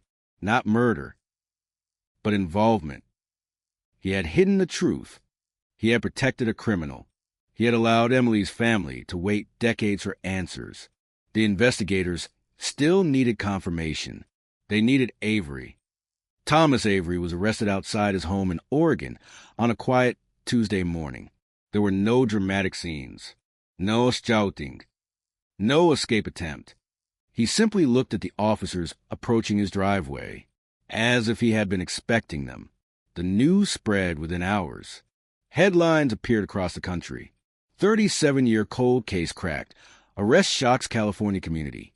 Forgotten fingerprint leads police to unexpected suspect. Teacher's murder investigation takes stunning turn. For the first time in decades, Emily Carson's name was everywhere again, but for her family.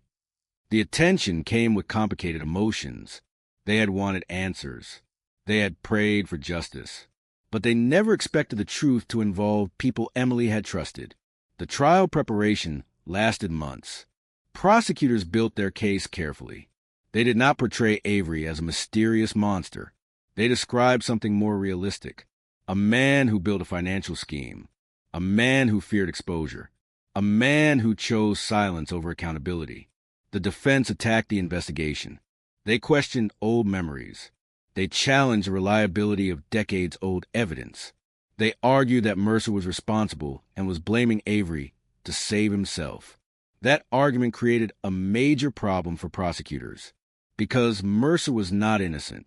He had lied. For decades, the defense repeated the same phrase again and again. How can anyone believe a man who spent 37 years hiding the truth? The prosecution had no perfect answer, because it was true. Mercer had hidden the truth. The question was whether he had hidden it because he was guilty of murder or because he was guilty of fear. The jury heard every detail. The fingerprint, the money, the documents, the witnesses, the photographs, the hidden note, the financial records.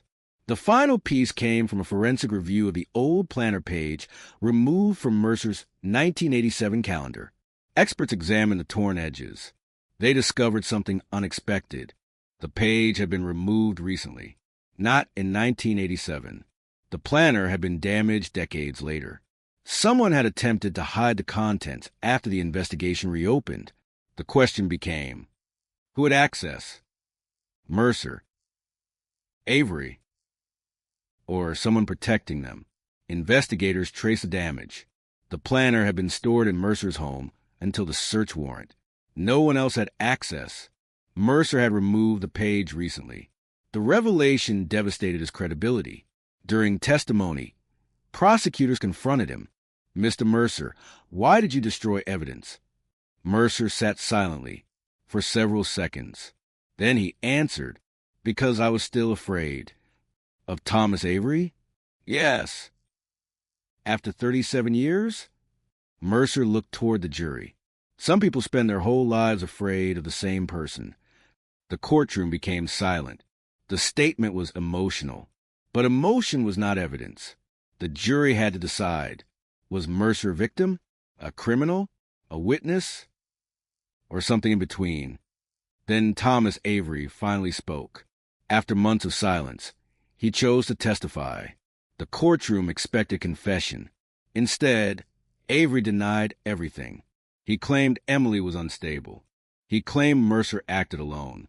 He claimed the financial documents were misunderstood. He claimed the photograph proved nothing. He claimed everyone was looking for someone to blame. But one question destroyed his defense. The prosecutor placed the old photograph on the screen.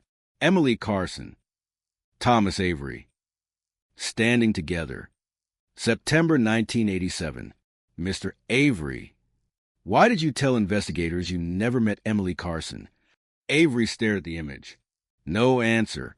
The prosecutor repeated the question. Still nothing. The silence lasted almost 20 seconds. Then Avery finally spoke. I didn't remember. A weak answer. A familiar answer. The same answer that had appeared throughout the investigation. I don't remember. I don't know.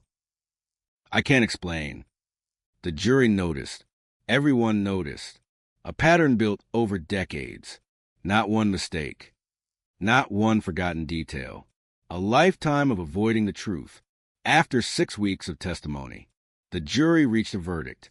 The courtroom was filled. Emily's family sat in the front row. Investigators watched quietly. Thomas Avery entered wearing a dark suit. The judge looked toward the jury. Have you reached a decision? The foreperson stood. The room held its breath. The verdict was read. Guilty. After 37 years, the cold case was finally solved. But the ending was not simple, because one question remained. What about Daniel Mercer, the man whose fingerprint started everything? The man who lied. The man who knew. The man who finally told the truth. Justice had arrived. But not completely. Because solving a murder does not erase the years lost. It does not return a daughter to her parents. It does not restore the childhood memories of students who waited for a teacher who never came back. And it does not remove the haunting reality that the truth had been sitting inside a forgotten fingerprint, waiting for someone to finally look closely enough